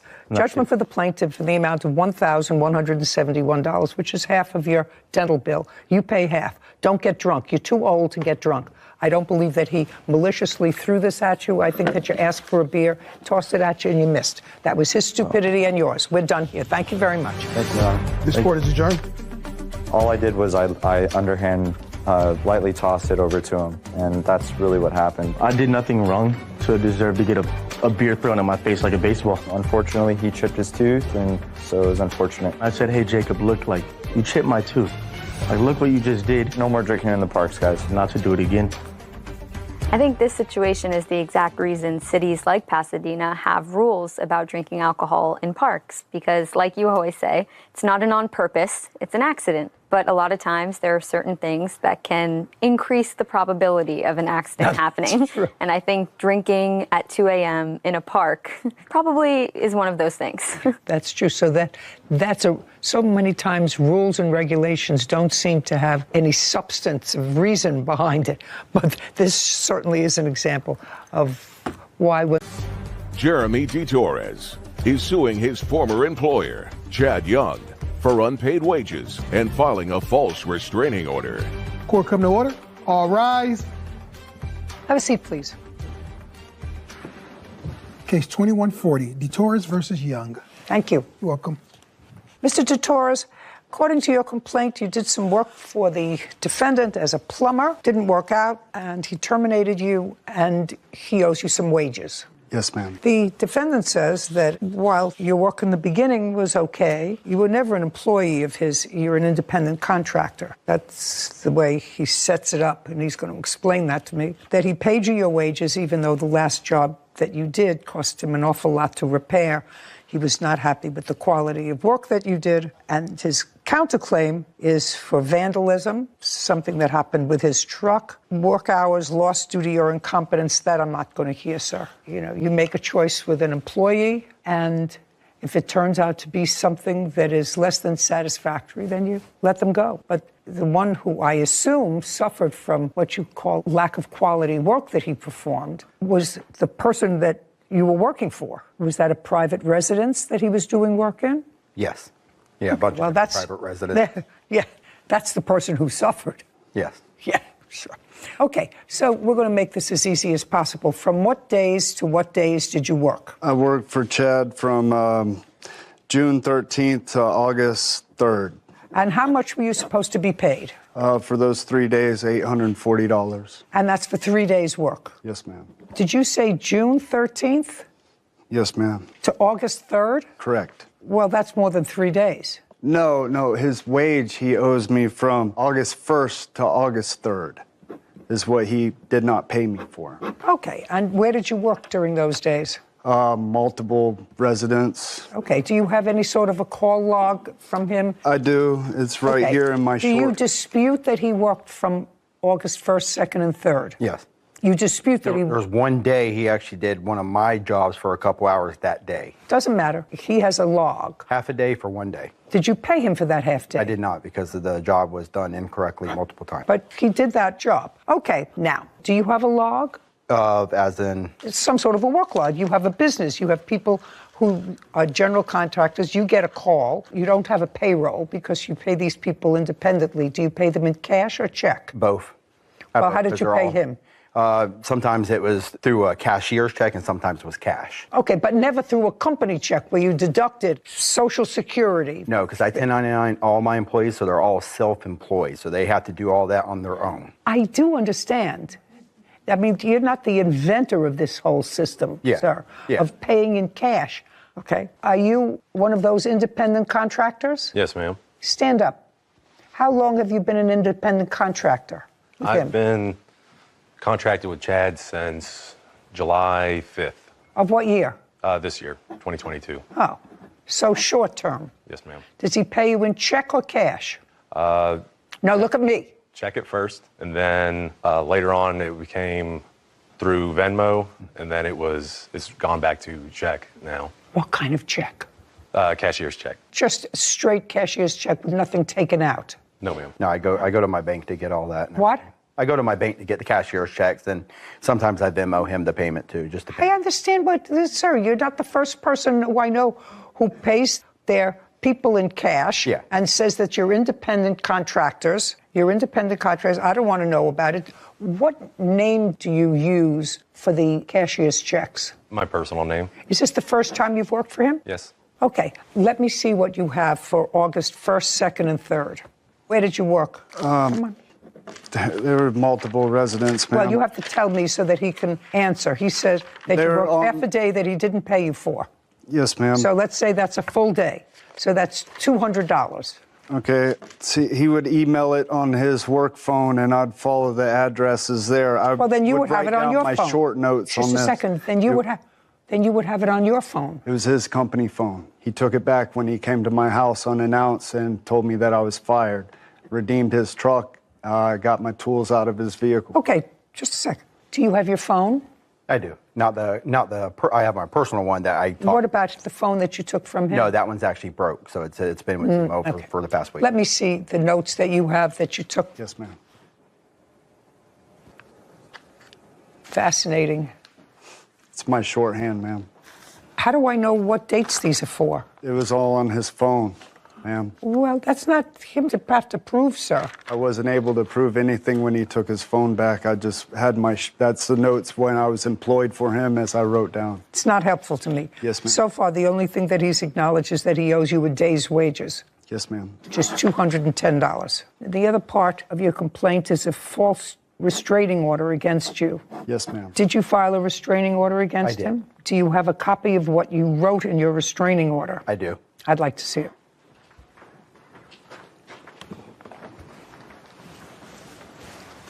So what got me that restraining order is he called and made threats and made Was threats. this after you fired him? It was.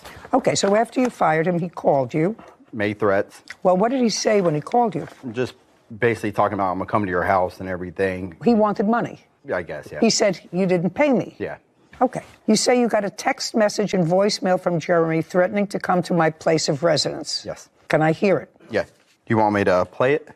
Or do you want to look at it? I want to look at it. Okay. So, Mr. Torres, did you, after he fired you and came to your residence, took your house, did you call him threatening to come to his house? I did. You did? With the police. It says it on these text messages, ma'am. Okay. I'm going to take his phone and those text messages. There's more text. That's just the one where he said he'd send me my money. That's the voicemail, if you want me to play it for you. Sometimes the transcription doesn't work. Yeah. You want me to play it? Just.